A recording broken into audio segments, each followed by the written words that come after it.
Punjabi radio USA ਸੁਣ ਰਹੇ ਸਾਰੇ ਸਰੋਤਿਆਂ ਨੂੰ ਬਲਵਿੰਦਰ ਕੌਰ ਵੱਲੋਂ ਪਿਆਰ ਭਰੀ ਸਤਿ ਸ਼੍ਰੀ ਅਕਾਲ ਜੀ। ਤੇ ਸਰੋਤਿਓ ਆਪਾਂ ਹਾਜ਼ਰ ਹਾਂ ਪ੍ਰੋਗਰਾਮ ਲੈ ਕੇ ਖਬਰ ਤੇ ਨਜ਼ਰ ਦੇ ਵਿੱਚ ਸਾਡੇ ਨਾਲ ਹੋਣਗੇ ਅੱਜ ਬਲਤੇਜ ਪੰਨੂ ਤੇ ਉਹਨਾਂ ਤੋਂ ਆਪਾਂ ਪੰਜਾਬ ਦੀ ਤੇ ਭਾਰਤ ਦੀ ਖਬਰਸਾਰ ਪੁੱਛਾਂਗੇ ਜੀ। ਪੰਜਾਬੀ ਰੇਡੀਓ USA ਨੂੰ ਤੁਸੀਂ ਸੁਣ ਸਕਦੇ ਆ ਜੀ ਰੇਡੀਓ ਸੈੱਟ ਤੇ ਨੈਟ ਤੇ ਜਾਂ ਫੋਨ ਤੇ ਵੀ। ਰੇਡੀਓ ਸੈੱਟ ਤੇ ਸੁਣ ਲਈ ਤੁਸੀਂ ਸਟੂਡੀਓ 'ਚ ਕਾਲ ਕਰ ਸਕਦੇ ਆ। ਰੇਡੀਓ ਨੂੰ ਨੈਟ ਤੇ ਸੁਣ ਲਈ www.punjabiradiousa.com। ਜੇ ਤੁਸੀਂ ਫੋਨ ਤੇ ਸੁਣਨਾ ਆ 832 551 5029 8325515029। ਦੂਸਰਾ ਫੋਨ ਨੰਬਰ 6054756868। ਤੇ ਜੀ ਪੰਜਾਬੀ ਰੇਡੀਓ USA ਨੂੰ ਤੁਸੀਂ ਐਪ ਤੇ ਵੀ ਡਾਊਨਲੋਡ ਕਰ ਸਕਦੇ ਆ, ਬਿਲਕੁਲ ਉਹ ਫ੍ਰੀ ਆ। ਤੇ ਪ੍ਰੋਗਰਾਮ ਸ਼ੁਰੂ ਕਰਨ ਤੋਂ ਪਹਿਲਾਂ ਧੰਨਵਾਦ ਕਰਾਂਗੇ ਸਾਡੇ ਪ੍ਰੋਗਰਾਮ ਦੇ ਸਪਾਂਸਰ ਦਾ ਜਿਨ੍ਹਾਂ ਨੇ ਇਸ ਪ੍ਰੋਗਰਾਮ ਨੂੰ ਸਪਾਂਸਰ ਕੀਤਾ ਜੀ। ਬਿਰਕਾ ਪਨੀਰ ਸੈਨੋਜ਼ੇ ਤੋਂ, ਜਸਵੀਰ ਸਿੰਘ ਸਰਾਏ ਬੇਕਰਸਫੀਲਡ ਤੋਂ, ਕਰਮਪਾਲ ਸਿੰਘ ਤੇ ਜਸਜੀਤ ਕੌਰ ਜੀ ਕਲੋਵਿਸ ਤੋਂ, ਰਣਜੀਤ ਸਿੰਘ ਜੀ ਨਿਊ ਜਰਸੀ ਤੋਂ, ਰਜਿੰਦਰ ਕੌਰ ਜੀ ਸੈਨੋਜੇ ਤੋਂ। ਬਹੁਤ ਬਹੁਤ ਧੰਨਵਾਦੀ ਹੈ ਜੀ ਇਹਨਾਂ ਦਾ ਪ੍ਰੋਗਰਾਮ ਨੂੰ ਸਪਾਂਸਰ ਕੀਤਾ। ਹੁਣ ਗੱਲਬਾਤ ਕਰਾਂਗੇ ਜੀ ਆਪਾਂ ਬਲਤੇਜ ਪੰਨੂ ਹੋਰਾਂ ਦੇ ਨਾਲ। ਬਲਤੇਜ ਪੰਨੂ ਜੀ ਸਤਿ ਸ਼੍ਰੀ ਅਕਾਲ, ਸਵਾਗਤ ਹੈ ਪੰਜਾਬੀ ਰੇਡੀਓ USA ਤੇ। ਸਤਿ ਸ਼੍ਰੀ ਅਕਾਲ ਜੀ, ਧੰਨਵਾਦ ਜੀ, ਮਿਹਰਬਾਨੀ। ਅੱਜ ਜੀ ਬਲਤੇਜ ਪੰਨੂ ਜੀ ਆਪਾਂ ਜੇ ਸ਼ੁਰੂ ਕਰੀਏ ਕਿ ਕਾਫੀ ਲੰਬੇ ਟਾਈਮ ਤੋਂ ਅਸੀਂ ਇਹ ਗੱਲਬਾਤ ਕਰਦੇ ਰਹੇ ਹਾਂ ਕਿ ਜਿਹੜੀਆਂ ਜ਼ਮੀਨਾਂ ਸੀਗੀਆਂ NRI ਦੀਆਂ, ਉਹਨਾਂ ਦੀਆਂ ਗਲਤ ਵਸੀਅਤਾਂ ਕਰਕੇ ਜਾਲੀ ਪੇਪਰ ਵਰਕ ਬਣਾ ਕੇ ਉਹਨਾਂ ਦੀਆਂ ਜਿਹੜੀਆਂ ਜਾਇਦਾਦਾਂ ਆ ਉਹ ਹੜੱਪ ਕਰ ਲਈਆਂ ਜਾਂਦੀਆਂ ਸੀਗੀਆਂ। ਤੇ ਇੱਕ ਹੋਰ ਵੀ ਮਾਮਲਾ ਜਿਹੜਾ ਉਹ ਸਾਹਮਣੇ ਆਇਆ ਆ ਕਿ NRI ਦੀ ਜਿਹੜੀ ਆ ਜਾਲੀ ਵਸੀਅਤ ਕਰਕੇ ਉਸ ਦੀ ਜ਼ਮੀਨ ਆ ਜਾਇਦਾਦ ਆ ਉਸ ਤੇ ਕਬਜ਼ਾ ਕਰ ਲਿਆ ਗਿਆ ਸੀ। 83 ਸਾਲਾਂ ਦੇ ਨੇ ਜੀ ਇਹ ਜਸਵੰਤ ਸਿੰਘ ਹੋਰੀ, ਲੁਧਿਆਣੇ ਦੇ ਮੂਲ ਰੂਪ ਦੇ ਵਿੱਚ ਰਹਿਣ ਵਾਲੇ ਨੇ। ਕੋਈ 4 ਮਹੀਨੇ ਪਹਿਲਾਂ ਇਹ ਇੱਥੇ ਆਏ ਸਨ ਜੀ ਮੇਰੇ ਕੋਲੇ, ਔਰ ਜੋ ਕੁਛ ਉਹਨਾਂ ਨੇ ਦੱਸਿਆ ਜੀ ਕਿ ਉਹ ਬੜਾ ਹੈਰਾਨੀਜਨਕ ਸੀਗਾ ਕਿ ਕਿੱਦਾਂ ਜਿਹੜਾ ਜੀ ਹੋ ਸਕਦਾ। ਜਿਹੜਾ ਮਕਾਨ ਉਹਨਾਂ ਦਾ ਲੁਧਿਆਣੇ ਦੇ ਵਿੱਚ ਕੋਠੀ ਹੈ ਜੀ ਕਾਫੀ ਵੱਡੀ, ਉਹਦੇ ਵਿੱਚ ਉਹਨਾਂ ਨੇ ਇੱਕ ਔਰਤ ਜਿਹੜੀ ਸੀ ਉਹਨੂੰ ਇੱਕ ਕਮਰਾ ਦਿੱਤਾ ਹੋਇਆ ਸੀਗਾ ਰਹਿਣ ਦੇ ਵਾਸਤੇ ਤਾਂ ਕਿ ਮਕਾਨ ਜਿਹੜਾ ਜੀ ਉਹ ਖੁੱਲਦਾ ਰਹੇ ਜੀ। ਉਸ ਔਰਤ ਨੇ ਉੱਥੋਂ ਉਹਨਾਂ ਦੀਆਂ ਜਿਹੜੀਆਂ ਰਜਿਸਟਰੀਆਂ ਸੀਗੀਆਂ ਕੋਠੀ ਦੀਆਂ, ਬਾਕੀ ਪਲਾਟ ਦੀਆਂ ਸਾਰੀਆਂ ਉਹ ਕੱਢ ਲਈਆਂ। ਤੇ ਜਦੋਂ ਉਹ USA ਗਏ ਜਸਵੰਤ ਸਿੰਘ ਹੋਰੀ ਤਾਂ ਉੱਥੇ ਅੱਗੇ ਜਿਹੜਾ ਸੀਗਾ ਇਹ ਬਲਜੀਤ ਕੌਰ ਜਿਹੜੀ ਸੀਗੀ ਉਹਦੇ ਸਾਥੀ ਉਹਨਾਂ ਨੂੰ ਏਅਰਪੋਰਟ ਤੇ ਲੈਣ ਦੇ ਵਾਸਤੇ ਜਿਹੜੇ ਖੜੇ ਸੀਗੇ ਜੀ। ਜਸਵਿੰਦਰ ਸਿੰਘ ਇਹ ਵੈਨਕੂਵਰ ਵਾਲੀ ਸਾਈਡ ਤੇ ਜਿਹੜੇ ਰਹਿਣ ਵਾਲੇ ਨੇ ਜੀ। ਉੱਥੇ ਉਹਨਾਂ ਨੇ ਇਹ ਕਿਹਾ ਜੀ ਕਿ ਤੁਸੀਂ ਜਿਹੜੀ ਅਪਲਾਈ ਕੀਤਾ ਹੋਇਆ ਸੀਗਾ ਜਿਹੜੀ ਡਿਊਲ ਸਿਟੀਜ਼ਨਸ਼ਿਪ ਹੈ ਉਹਦਾ ਅਸੀਂ ਤੁਹਾਨੂੰ ਵੀਜ਼ਾ ਲਵਾ ਕੇ ਦੇਣਾ ਜਿਹੜਾ ਕੌਂਸਲੇਟ ਤੋਂ। ਤੇ ਉੱਥੇ ਉਹਨਾਂ ਨੂੰ ਲੈ ਗਏ ਜੀ ਬਹਾਨੇ ਦੇ ਨਾਲ। ਇੱਕ ਜਿਹੜੀ ਜਾਲੀ ਵਸੀਅਤ ਸੀ ਤਿਆਰ ਕਰ ਲਈ, ਪਰ ਸਾਈਨ ਨਹੀਂ ਉਹਦੇ ਉੱਤੇ ਕਰਾਏ ਜਸਵੰਤ ਸਿੰਘ ਹੋਰਾਂ ਦੇ, ਸਾਈਨ ਉਹਨਾਂ ਨੇ ਆਪ ਕਰ ਲਏ। ਇਸ ਜਾਲੀ ਵਸੀਅਤ ਤੋਂ ਜਸਵਿੰਦਰ ਸਿੰਘ ਬਰਾੜ ਨੇ ਕੀ ਕੀਤਾ ਜੀ, ਇੱਥੇ ਆ ਕੇ ਬਲਜੀਤ ਕੌਰ ਦੇ ਨਾਲ ਰਲ ਕੇ ਜਿਹੜੀ ਕੋਈ 10 ਕਰੋੜ ਰੁਪਈਏ ਦੀ ਉਹਨਾਂ ਦੀ ਪ੍ਰਾਪਰਟੀ ਸੀ ਉਹ 2-2.5 ਕਰੋੜ ਰੁਪਈਏ ਦੇ ਵਿੱਚ ਜਿਹੜੀ ਵੇਚ ਦਿੱਤੀ ਜੀ। ਜਿਹੜਾ 10 ਕਰੋੜ ਦੀ ਖਰੀਦ ਰਿਹਾ ਉਹਨੂੰ ਵੀ ਪਤਾ ਕਿ ਇੰਨੇ ਦੀ ਇਹ ਕਿਉਂ ਵਿਕ ਰਹੀ ਆ। ਉਹ ਵੀ ਕੈਨੇਡਾ ਦਾ ਰਹਿਣ ਵਾਲਾ ਬਲਜੀਤ ਸਿੰਘ ਮੁੰਡੀ ਆ ਜੀ। ਉਹ ਫਤਿਹਗੜ੍ਹ ਜੱਟਾ ਕੂਮ ਕਲਾਂ ਦੇ ਕੋਲੇ ਦਾ, ਇਹ ਟੋਰਾਂਟੋ ਦੇ ਏਰੀਏ ਦੇ ਵਿੱਚ ਜਿਹੜਾ ਜੀ ਉਹ ਰਹਿੰਦਾ। ਉਹਨੇ ਆਪਣੇ ਭਰਾ ਦੇ ਨਾਲ ਜਿਹੜਾ ਜੀ ਮਿਲ ਕੇ ਇਹ ਜਿਹੜੀ ਪ੍ਰਾਪਰਟੀ ਸੀ ਖਰੀਦ ਲਈ। NRI ਜਿਹੜੀ ਪੁਲਿਸ ਹੈ ਜੀ ਖਾਸ ਤੌਰ ਦੇ ਤੇ ਜਿਹੜੇ ਗੁਰਪ੍ਰੀਤ ਦਿਓ ਨੇ ਜਿਹੜੇ IG ਨੇ NRI ਵਿੰਗ ਦੇ, ਉਹਨਾਂ ਦੇ ਨੋਟਿਸ ਦੇ ਵਿੱਚ ਰਵਾਇਆ ਜੀ। ਬਕਾਇਦਾ ਇਨਵੈਸਟੀਗੇਸ਼ਨ ਜਿਹੜੀ ਚੱਲਦੀ ਰਹੀ ਲੰਮਾ ਸਮਾਂ। ਹੁਣ ਜਿਹੜਾ ਜੀ ਇਹ ਸਾਰਾ ਕੁਛ ਫਰਾਡ ਜਿਹੜਾ ਪਾਇਆ ਗਿਆ ਔਰ ਜਿਹੜੇ ਬੰਦਿਆਂ ਦੇ ਉੱਤੇ ਪਰਚਾ ਜਿਹੜਾ ਜੀ ਉਹ ਦਰਜ ਹੋ ਗਿਆ ਉਹਦੇ ਵਿੱਚ ਜਸਵਿੰਦਰ ਸਿੰਘ, ਬਲਜੀਤ ਸਿੰਘ ਮੁੰਡੀ ਕੈਨੇਡਾ ਦੇ ਰਹਿਣ ਵਾਲੇ ਦੋਨੋਂ, ਸੁਖਦੇਵ ਸਿੰਘ ਗਰੇਵਾਲ, ਗੁਰਦੀਪ ਸਿੰਘ ਸੰਧੂ ਆ ਜੀ ਜਿਹੜਾ ਅਮਰੀਕਾ ਦਾ ਰਹਿਣ ਵਾਲਾ, ਬਲਜੀਤ ਕੌਰ ਤੇ ਰਣਧੀਰ ਸਿੰਘ, ਇਹ ਰਣਧੀਰ ਸਿੰਘ ਪੰਡਤ ਆ ਜੀ ਇਹ ਵਾਸੀ ਲੁਧਿਆਣੇ ਦਾ। ਇਹਨਾਂ ਦੇ ਉੱਤੇ ਪਰਚਾ ਦਰਜ ਹੋ ਗਿਆ। ਸਾਰੇ ਦੇ ਸਾਰੇ ਭਗੌੜੇ ਨੇ ਜੀ, ਅਜੇ ਕੋਈ ਕਾਬੂ ਨਹੀਂ ਆਇਆ ਜੀ। ਇਹ ਤਾਂ ਬਹੁਤ ਜਿਹੜੀਆਂ ਮਾੜੀਆਂ ਘਟਨਾਵਾਂ ਆ ਕਿ ਇੱਕ ਬੰਦੇ ਦੀ ਇਸ ਤਰ੍ਹਾਂ ਜਿਹੜੀ ਜ਼ਮੀਨ ਜਾਇਦਾਦ ਹੈ, ਬਹੁਤ ਸਾਰੇ ਲੋਕਾਂ ਨਾਲ ਵੈਸੇ ਇਸ ਤਰ੍ਹਾਂ ਹੋਇਆ ਆ। ਤੇ ਅਗਲੀ ਗੱਲਬਾਤ ਕਰੀਏ ਜੀ ਜੰਮੂ ਕਸ਼ਮੀਰ ਦੀ, ਉੱਥੇ ਦੇ ਹਾਲਾਤ ਹੈ ਜਿਹੜੇ ਮੀਂਹ ਕਰਕੇ ਵਿਗੜਦੇ ਹੀ ਜਾ ਰਹੇ ਨੇ ਜੀ। ਜੀ ਇਸ ਵੇਲੇ ਜਿਹੜੇ ਕਹਿ ਲਓ ਜੀ ਬਦਤਰ ਹਾਲਾਤ ਜਿਹੜੇ ਨੇ ਨਾ ਉਹ ਜੰਮੂ ਕਸ਼ਮੀਰ ਦੇ ਬਣੇ ਹੋਏ ਨੇ। ਬੇਸ਼ੱਕ ਮੀਂਹ ਜਿਹੜਾ ਜੀ ਉਹ ਕੁਝ ਥੰਮਿਆ, ਪਰ ਹੜ੍ਹਾਂ ਦਾ ਖਤਰਾ ਜਿਹੜਾ ਜੀ ਉਹ ਨਹੀਂ ਅਜੇ ਵੀ ਜਿਹੜਾ ਜੀ ਕਾਬੂ ਦੇ ਵਿੱਚ ਆ ਰਿਹਾ। ਹਜ਼ਾਰਾਂ ਲੋਕ ਜਿਹੜੇ ਨੇ ਉਹਨਾਂ ਨੂੰ ਸੁਰੱਖਿਅਤ ਥਾਵਾਂ ਦੇ ਉੱਤੇ ਜਿਹੜਾ ਜੀ ਉਹ ਲਿਆਂਦਾ ਗਿਆ। ਤੋ ਜਿਹੜੇ ਲੋਕ ਨੇ ਉਹ ਘਰਾਂ ਦੀਆਂ ਛੱਤਾਂ ਦੇ ਉੱਤੇ ਚੜ੍ਹੇ ਹੋਏ ਨੇ। ਦਿਨ ਰਾਤ ਜਿਹੜਾ ਕੰਮ ਹੈ ਜੀ ਉਹ ਤਿੰਨੇ ਜਿਹੜੀਆਂ ਸੈਨਾਵਾਂ ਨੇ ਹੁਣ ਲਾਈਆਂ ਗਈਆਂ ਨੇ ਜੀ। ਇੱਥੇ ਨੇਵੀ ਨੂੰ ਵੀ ਜਿਹੜਾ ਜੀ ਉਹ ਲਿਆਂਦਾ ਗਿਆ। 70 ਤੋਂ ਉੱਪਰ ਜਿਹੜੀਆਂ ਕਿਸ਼ਤੀਆਂ ਨੇ ਉਹ ਲਿਆ ਕੇ ਹੈਲੀਕਾਪਟਰਾਂ ਦੇ ਰਾਹੀਂ ਲੋਕ ਜਿਹੜੇ ਨੇ ਕੱਢੇ ਜਾ ਰਹੇ ਨੇ। ਭੁੱਖੜ ਭਾਣੇ ਲੋਕ ਜਿਹੜੇ ਛੱਤਾਂ ਤੇ ਬੈਠੇ ਜਦੋਂ ਮਿਲਟਰੀ ਦੇ ਹੈਲੀਕਾਪਟਰ ਨੂੰ ਦੇਖਦੇ ਨੇ ਹੱਥ ਖੜੇ ਕਰਦੇ ਨੇ ਕਿ ਉਹਨਾਂ ਵੱਲ ਜਿਹੜਾ ਜੀ ਕੁਝ ਸੁੱਟਿਆ ਜਾਵੇ ਤੇ ਉਹਨਾਂ ਨੂੰ ਕੱਢਿਆ ਜਾਵੇ ਜਿਹੜੇ ਪਹਿਲਾਂ ਇੱਟਾਂ ਵੱਟੇ ਮਾਰਦੇ ਹੁੰਦੇ ਸੀਗੇ। ਤੋ ਉੱਥੋਂ ਕੱਢਣ ਦਾ ਜਿਹੜਾ ਕੰਮ ਹੈ ਜੀ ਉਹ ਨਿਰੰਤਰ ਜਾਰੀ ਆ। ਸ੍ਰੀਨਗਰ ਦੇ ਅੰਦਰੂਨੀ ਹਿੱਸੇ ਦੇ ਵਿੱਚ ਵੀ ਜਿਹੜਾ ਜੀ ਉਹ ਪਾਣੀ ਭਰਿਆ ਹੋਇਆ 4-4 ਫੁੱਟ ਔਰ ਬਹੁਤ ਸਾਰੇ ਲੋਕ ਜਿਹੜੇ ਜਿਨ੍ਹਾਂ ਨੇ ਪਨਾਹ ਕੋਈ ਦਰਖਤਾਂ ਵਗੈਰਾ ਤੇ ਜਾਂ ਘਰਾਂ ਦੇ ਛੱਤਾਂ ਦੇ ਉੱਤੇ ਜਿਹੜੀ ਲਈ ਸੀਗੀ ਖਤਰਾ ਇਹ ਕਿ ਉਹ ਕਿਸੇ ਟਾਈਮ ਡਿੱਗ ਵੀ ਸਕਦੇ ਨੇ। ਮੌਤਾਂ ਦੀ ਗਿਣਤੀ ਜਿਹੜੀ ਆ ਜੀ ਉਹ 200 ਤੋਂ ਉੱਪਰ ਦੀ ਜਿਹੜੀ ਆ ਉਹ ਦੱਸੀ ਜਾ ਰਹੀ ਆ। ਇੰਨਾ ਜ਼ਰੂਰ ਆ ਮੌਸਮ ਵਿਭਾਗ ਕਹਿੰਦਾ ਕਿ ਉਸ ਪਾਸੇ ਵੱਲ ਮੀਂਹ ਜਿਹੜਾ ਜੀ ਉਹ ਹੁਣ ਘੱਟ ਪਊਗਾ, ਇਸ ਕਰਕੇ ਥੋੜਾ ਅੜਿੱਕਾ ਜਿਹੜਾ ਜੀ ਉਹ ਘੱਟ ਲੱਗ ਰਿਹਾ ਰਾਹਤ ਕੰਮਾਂ ਦੇ ਵਿੱਚ। ਦਿਨ ਰਾਤ ਜਿਹੜੀ ਨਿਰੰਤਰ ਕੋਸ਼ਿਸ਼ ਹੈ ਉਹ ਲੋਕਾਂ ਨੂੰ ਕੱਢਣ ਦੀ ਔਰ ਫੂਡ ਪਹੁੰਚਾਉਣ ਦੀ ਜਿਹੜੀ ਆ ਉਹ ਕੀਤੀ ਜਾ ਰਹੀ ਹੈ ਜੀ। ਹਾਲਾਤ ਪਾਕਿਸਤਾਨ ਵਾਲੀ ਸਾਈਡ ਦੇ ਉੱਤੇ ਵੀ ਬੇਹੱਦ ਜਿਹੜੇ ਜੀ ਉਹ ਵਿਗੜੇ ਹੋਏ ਨੇ। ਜਿਹੜਾ ਮਕਬੂਜ਼ਾ ਕਸ਼ਮੀਰ ਆ ਜੀ, ਜਿਹੜਾ ਪਾਕਿਸਤਾਨ ਆਕੂਪਾਈਡ ਕਸ਼ਮੀਰ ਆ, ਉਹਦੇ ਵਿੱਚ ਵੀ ਹਾਲਾਤ ਜਿਹੜੇ ਨੇ ਉਹ ਬਹੁਤ ਮਾੜੇ ਜਿਹੜੇ ਨੇ ਬਣੇ ਪਏ ਨੇ। ਲੋਕ ਜਿਹੜੇ ਉਹ ਪਾਣੀ ਦੇ ਵਿੱਚ ਘਿਰੇ ਬੈਠੇ ਨੇ। ਇਹ ਕਿਹਾ ਜਾ ਰਿਹਾ ਕਿ ਜੰਮੂ ਕਸ਼ਮੀਰ ਦੇ ਵਿੱਚ ਹੜ੍ਹਾਂ ਦੀ ਸਥਿਤੀ ਪਹਿਲਾਂ ਕਦੀ ਇਸ ਕਿਸਮ ਦੀ ਨਹੀਂ ਹੋਈ ਜਿਸ ਕਿਸਮ ਦਾ ਹੁਣ ਇਹ ਲੋਕ ਫਸੇ ਹੋਏ ਨੇ ਜੀ। ਤੇ ਅਗਲੀ ਗੱਲ ਪੰਜਾਬ ਦੇ ਵਿੱਚ ਕਰੀਏ ਕਿ ਜਿਸ ਤਰ੍ਹਾਂ ਆਪਾਂ ਕਹਿੰਦੇ ਆ ਡਰੱਗ ਮੁੱਕ ਗਈ ਆ, ਉੱਥੇ ਰਿਸ਼ਵਤਖੋਰੀ ਮੁੱਕ ਗਈ ਆ, ਪਰ ਹਜੇ ਵੀ ਜਿਹੜੀ ਆ ਡਰੱਗ ਆ ਜਾਂ ਪੈਸੇ ਕੈਸ਼ ਆ ਉਹ ਬਹੁਤ ਹੀ ਫੜੇ ਜਾ ਰਹੇ ਆ। ਕੀ ਪੁਲਿਸ ਹਜੇ ਸਖਤ ਨਹੀਂ ਹੋਈ ਇਸ ਤੇ? ਨਹੀਂ ਜੀ, ਡਰੱਗ ਤਾਂ ਕਦੀ ਵੀ ਨਹੀਂ ਮੁੱਕੀ। ਹਾਂ, ਸਰਕਾਰੀ ਕਾਗਜ਼ਾਂ ਦੇ ਵਿੱਚ ਜਿਹੜੀ ਹੈ ਜੀ ਉਹ ਮੁੱਕੀ ਹੋ ਸਕਦੀ ਹੈ। ਸਰਕਾਰੀ ਕਾਗਜ਼ਾਂ 'ਚ ਜ਼ਰੂਰ ਮੁਕਾਤੀ ਆ ਉਹ। ਹੁਣ ਉਂਝ ਤਾਂ ਵੈਸੇ ਹੁਣ ਜਿਹੜਾ ਜਿਹੜੀ ਮੁਹਿੰਮ ਸੀ ਉਹ ਵੀ ਪਤਾ ਨਹੀਂ ਕਿੱਧਰ ਚਲੀ ਗਈ। ਸਟੇਟ ਸਪੈਸ਼ਲ ਆਪਰੇਸ਼ਨ ਸੈੱਲ ਜਿਹੜਾ ਜੀ ਉਹਨੇ 2 ਤਸਕਰ ਜਿਹੜੇ ਨੇ ਉਹ ਫੜੇ ਨੇ। 9 ਕਿਲੋ ਹੈਰੋਇਨ ਇਹਨਾਂ ਦੇ ਕੋਲੋਂ ਫੜੀ ਗਈ ਹੈ ਜੀ ਔਰ 7 ਲੱਖ ਰੁਪਈਏ ਦੀ ਭਾਰਤੀ ਕਰੰਸੀ ਵੀ ਜਿਹੜੀ ਆ ਉਹ ਫੜੀ ਗਈ ਆ। ਇਹ ਜਿਹੜੀ ਪਾਕਿਸਤਾਨ ਤੋਂ ਆਈ ਦੱਸੀ ਜਾਂਦੀ ਹੈ ਜੀ ਹੈਰੋਇਨ। ਇੰਟਰਨੈਸ਼ਨਲ ਮਾਰਕੀਟ ਦੇ ਵਿੱਚ ਇਹਦੀ ਜਿਹੜੀ ਕੀਮਤ ਆ ਉਹ 45 ਕਰੋੜ ਰੁਪਈਆ ਜੀ। ਜਿਹੜੇ ਬੰਦੇ ਫੜੇ ਗਏ ਨੇ ਸੁਖਚੈਨ ਸਿੰਘ ਤੇ ਸੋਹਣ ਸਿੰਘ ਨੇ, ਇਹ ਜਲਾਲਾਬਾਦ ਜ਼ਿਲ੍ਹਾ ਫਾਜ਼ਿਲਕਾ ਦੇ ਜਿਹੜੇ ਨੇ ਜੀ ਉਹ ਦੱਸੇ ਜਾਂਦੇ ਨੇ ਜੀ। ਇਹਨਾਂ ਨੂੰ ਪੁਲਿਸ ਨੇ ਮੁਖਬਰੀ ਦੇ ਆਧਾਰ ਦੇ ਉੱਤੇ ਜਿਹੜਾ ਜੀ ਉਹ ਫੜਿਆ ਦੱਸਿਆ ਜਾਂਦਾ ਜੀ। ਮੁਖਬਰੀ ਦੇ ਨਾਲ ਫੜੇ ਗਏ ਨੇ ਜੀ। ਜੀ ਤੇ ਜਿਵੇਂ ਹੁਣ ਸੋਕਾ ਆ, ਸੋਕੇ ਤੋਂ ਬਾਅਦ ਆਪਾਂ ਜਦੋਂ ਮੀਂਹ ਦੀ ਗੱਲਬਾਤ ਕਰਦੇ ਆ, ਸੋਕੇ ਤੋਂ ਬਾਅਦ ਇਸ ਤਰ੍ਹਾਂ ਲੱਗਦਾ ਕਿ ਜਿਹੜੇ ਲੋਕ ਆ ਉਹ ਮੀਂਹ ਤੋਂ ਬੜੇ ਪਰੇਸ਼ਾਨ ਹੋ ਗਏ। ਜੀ ਬਿਲਕੁਲ। ਪਹਿਲਾਂ ਤਾਂ ਜਿਹੜੇ ਕਿਸਾਨ ਸੀਗੇ ਜੀ ਉਹ ਸੋਕੇ ਨੇ ਬੇਹੱਦ ਪ੍ਰਭਾਵਿਤ ਕੀਤੇ, ਉਹਨਾਂ ਨੂੰ ਪੂਰਾ ਤੜਫਾਇਆ ਔਰ ਮਹਿੰਗੇ ਭਾਅ ਦਾ ਜਿਹੜਾ ਡੀਜ਼ਲ ਸੀਗਾ ਉਹ ਖਰੀਦ ਕੇ ਜ਼ਿਮੀਦਾਰ ਜਿਹੜਾ ਜੀ ਉਹਨੇ ਝੋਨਾ ਪਾਲਣ ਦੀ ਕੋਸ਼ਿਸ਼ ਕੀਤੀ। ਹੁਣ ਜਿਹੜਾ ਮੀਂਹ ਸੀਗਾ ਉਹ ਜਾਂਦਾ ਜਾਂਦਾ ਐਸਾ ਵਰ ਰਿਹਾ ਜੀ, ਉਹਨੇ ਹੁਣ ਕਿਸਾਨ ਜਿਹੜੇ ਉਹ ਤੜਫਾਏ ਨੇ। ਝੋਨਾ ਜਿਹੜਾ ਜੀ ਬਹੁਤ ਸਾਰੇ ਥਾਵਾਂ ਦੇ ਉੱਤੇ ਡੁੱਬ ਗਿਆ। ਖਾਸ ਤੌਰ ਦੇ ਉੱਤੇ ਮਾਝੇ ਦੇ ਖੇਤਰ ਦੇ ਵਿੱਚ ਬਹੁਤ ਮੰਦਾ ਹਾਲ ਹੈ। ਗੁਰਦਾਸਪੁਰ ਤੇ ਅੰਮ੍ਰਿਤਸਰ ਜ਼ਿਲ੍ਹੇ ਦੇ ਵਿੱਚ ਹਜ਼ਾਰਾਂ ਏਕੜ ਜਿਹੜਾ ਝੋਨਾ ਜੀ ਉਹ ਵਿਚ ਗਿਆ। ਪਾਣੀ ਜਿਹੜਾ ਉਹਦੇ ਵਿੱਚ ਪੈ ਗਿਆ। ਮਾਲਵੇ ਦੇ ਵਿੱਚ ਨਰਮੇ ਦੀ ਫਸਲ ਜਿਹੜੀ ਆ ਜੀ ਉਹਨੂੰ ਭਾਰੀ ਨੁਕਸਾਨ ਜਿਹੜਾ ਜੀ ਉਹ ਹੋਇਆ ਜੀ। ਔਰ ਇਸ ਵੇਲੇ ਕਿਸਾਨਾਂ ਦੇ ਸਾਹ ਜਿਹੜੇ ਨੇ ਜੀ ਉਹ ਸੂਤੇ ਪਏ ਨੇ। ਰਾਵੀ ਦਰਿਆ ਦੇ ਨਾਲ ਲੱਗਦੇ ਗੁਰਦਾਸਪੁਰ ਅੰਮ੍ਰਿਤਸਰ ਜ਼ਿਲ੍ਹੇ ਜਿਹੜੇ ਨੇ ਜੀ ਇਹ ਸਭ ਤੋਂ ਵੱਧ ਪ੍ਰਭਾਵਿਤ ਨੇ। ਅਬੋਹਰ ਨੇੜੇ ਹੜ੍ਹਾਂ ਦਾ ਪਾਣੀ ਜਿਹੜਾ ਪਿੰਡਾਂ ਦੇ ਵਿੱਚ ਆ ਗਿਆ। ਨਰਮਾ ਗੁਆਰਾ ਜਿਹੜਾ ਜੀ ਉਹਦੇ ਉੱਤੇ ਬਹੁਤ ਵੱਡਾ ਅਸਰ ਜਿਹੜਾ ਜੀ ਉਹ ਪਿਆ। ਤੋ ਮੇਰਾ ਖਿਆਲ ਪੁਰਾਣੀ ਕਹਾਵਤ ਇਸੇ ਕਰਕੇ ਉਹ ਬੋਲੀ ਜਾਂਦੀ ਹੁੰਦੀ ਸੀ ਨਾ ਜੀ ਕਿ ਜੱਟਾ ਤੇਰੀ ਜੂਨ ਬੁਰੀ ਹਲ ਛੱਡ ਕੇ ਚਰੀ ਨੂੰ ਜਾਵੇ। ਕੁਛ ਨਾ ਕੁਛ ਜਿਹੜਾ ਨਾ ਜੀ ਉਹ ਮੁਸੀਬਤ ਜਿਹੜੀ ਆ ਉਹ ਕਿਸਾਨ ਦੇ ਉੱਤੇ ਪਈ ਹੀ ਰਹਿੰਦੀ ਆ, ਕਦੀ ਸੋਕੇ ਦੀ ਤੇ ਕਦੇ ਡੋਬੇ ਦੀ।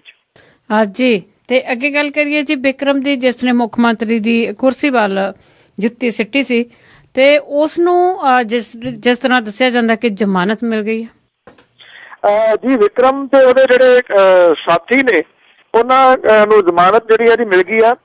ਵਿਕਰਮ ਕੁਮਾਰ, ਹਰਵਿੰਦਰ ਸਿੰਘ, ਮਹਿੰਦਰ ਪਾਲ ਸਿੰਘ, ਇਹ ਜਿਹੜੇ ਜੀ ਇਹਨਾਂ ਨੂੰ ਜ਼ਮਾਨਤ ਮਿਲ ਗਈ ਹੈ ਕਿਉਂਕਿ ਇਹ ਕੱਲ ਦਿਨ ਦੇ ਟਾਈਮ ਸਾਰੀ ਕਾਰਵਾਈ ਜਿਹੜੀ ਸੀ ਉਹ ਚੱਲਦੀ ਰਹੀ ਤੇ ਸ਼ਾਮ ਨੂੰ ਜਿਹੜਾ ਫੈਸਲਾ ਜਿਹੜਾ ਜੀ ਉਹ ਮਾਨਯੋਗ ਜੱਜ ਨੇ ਦਿੱਤਾ।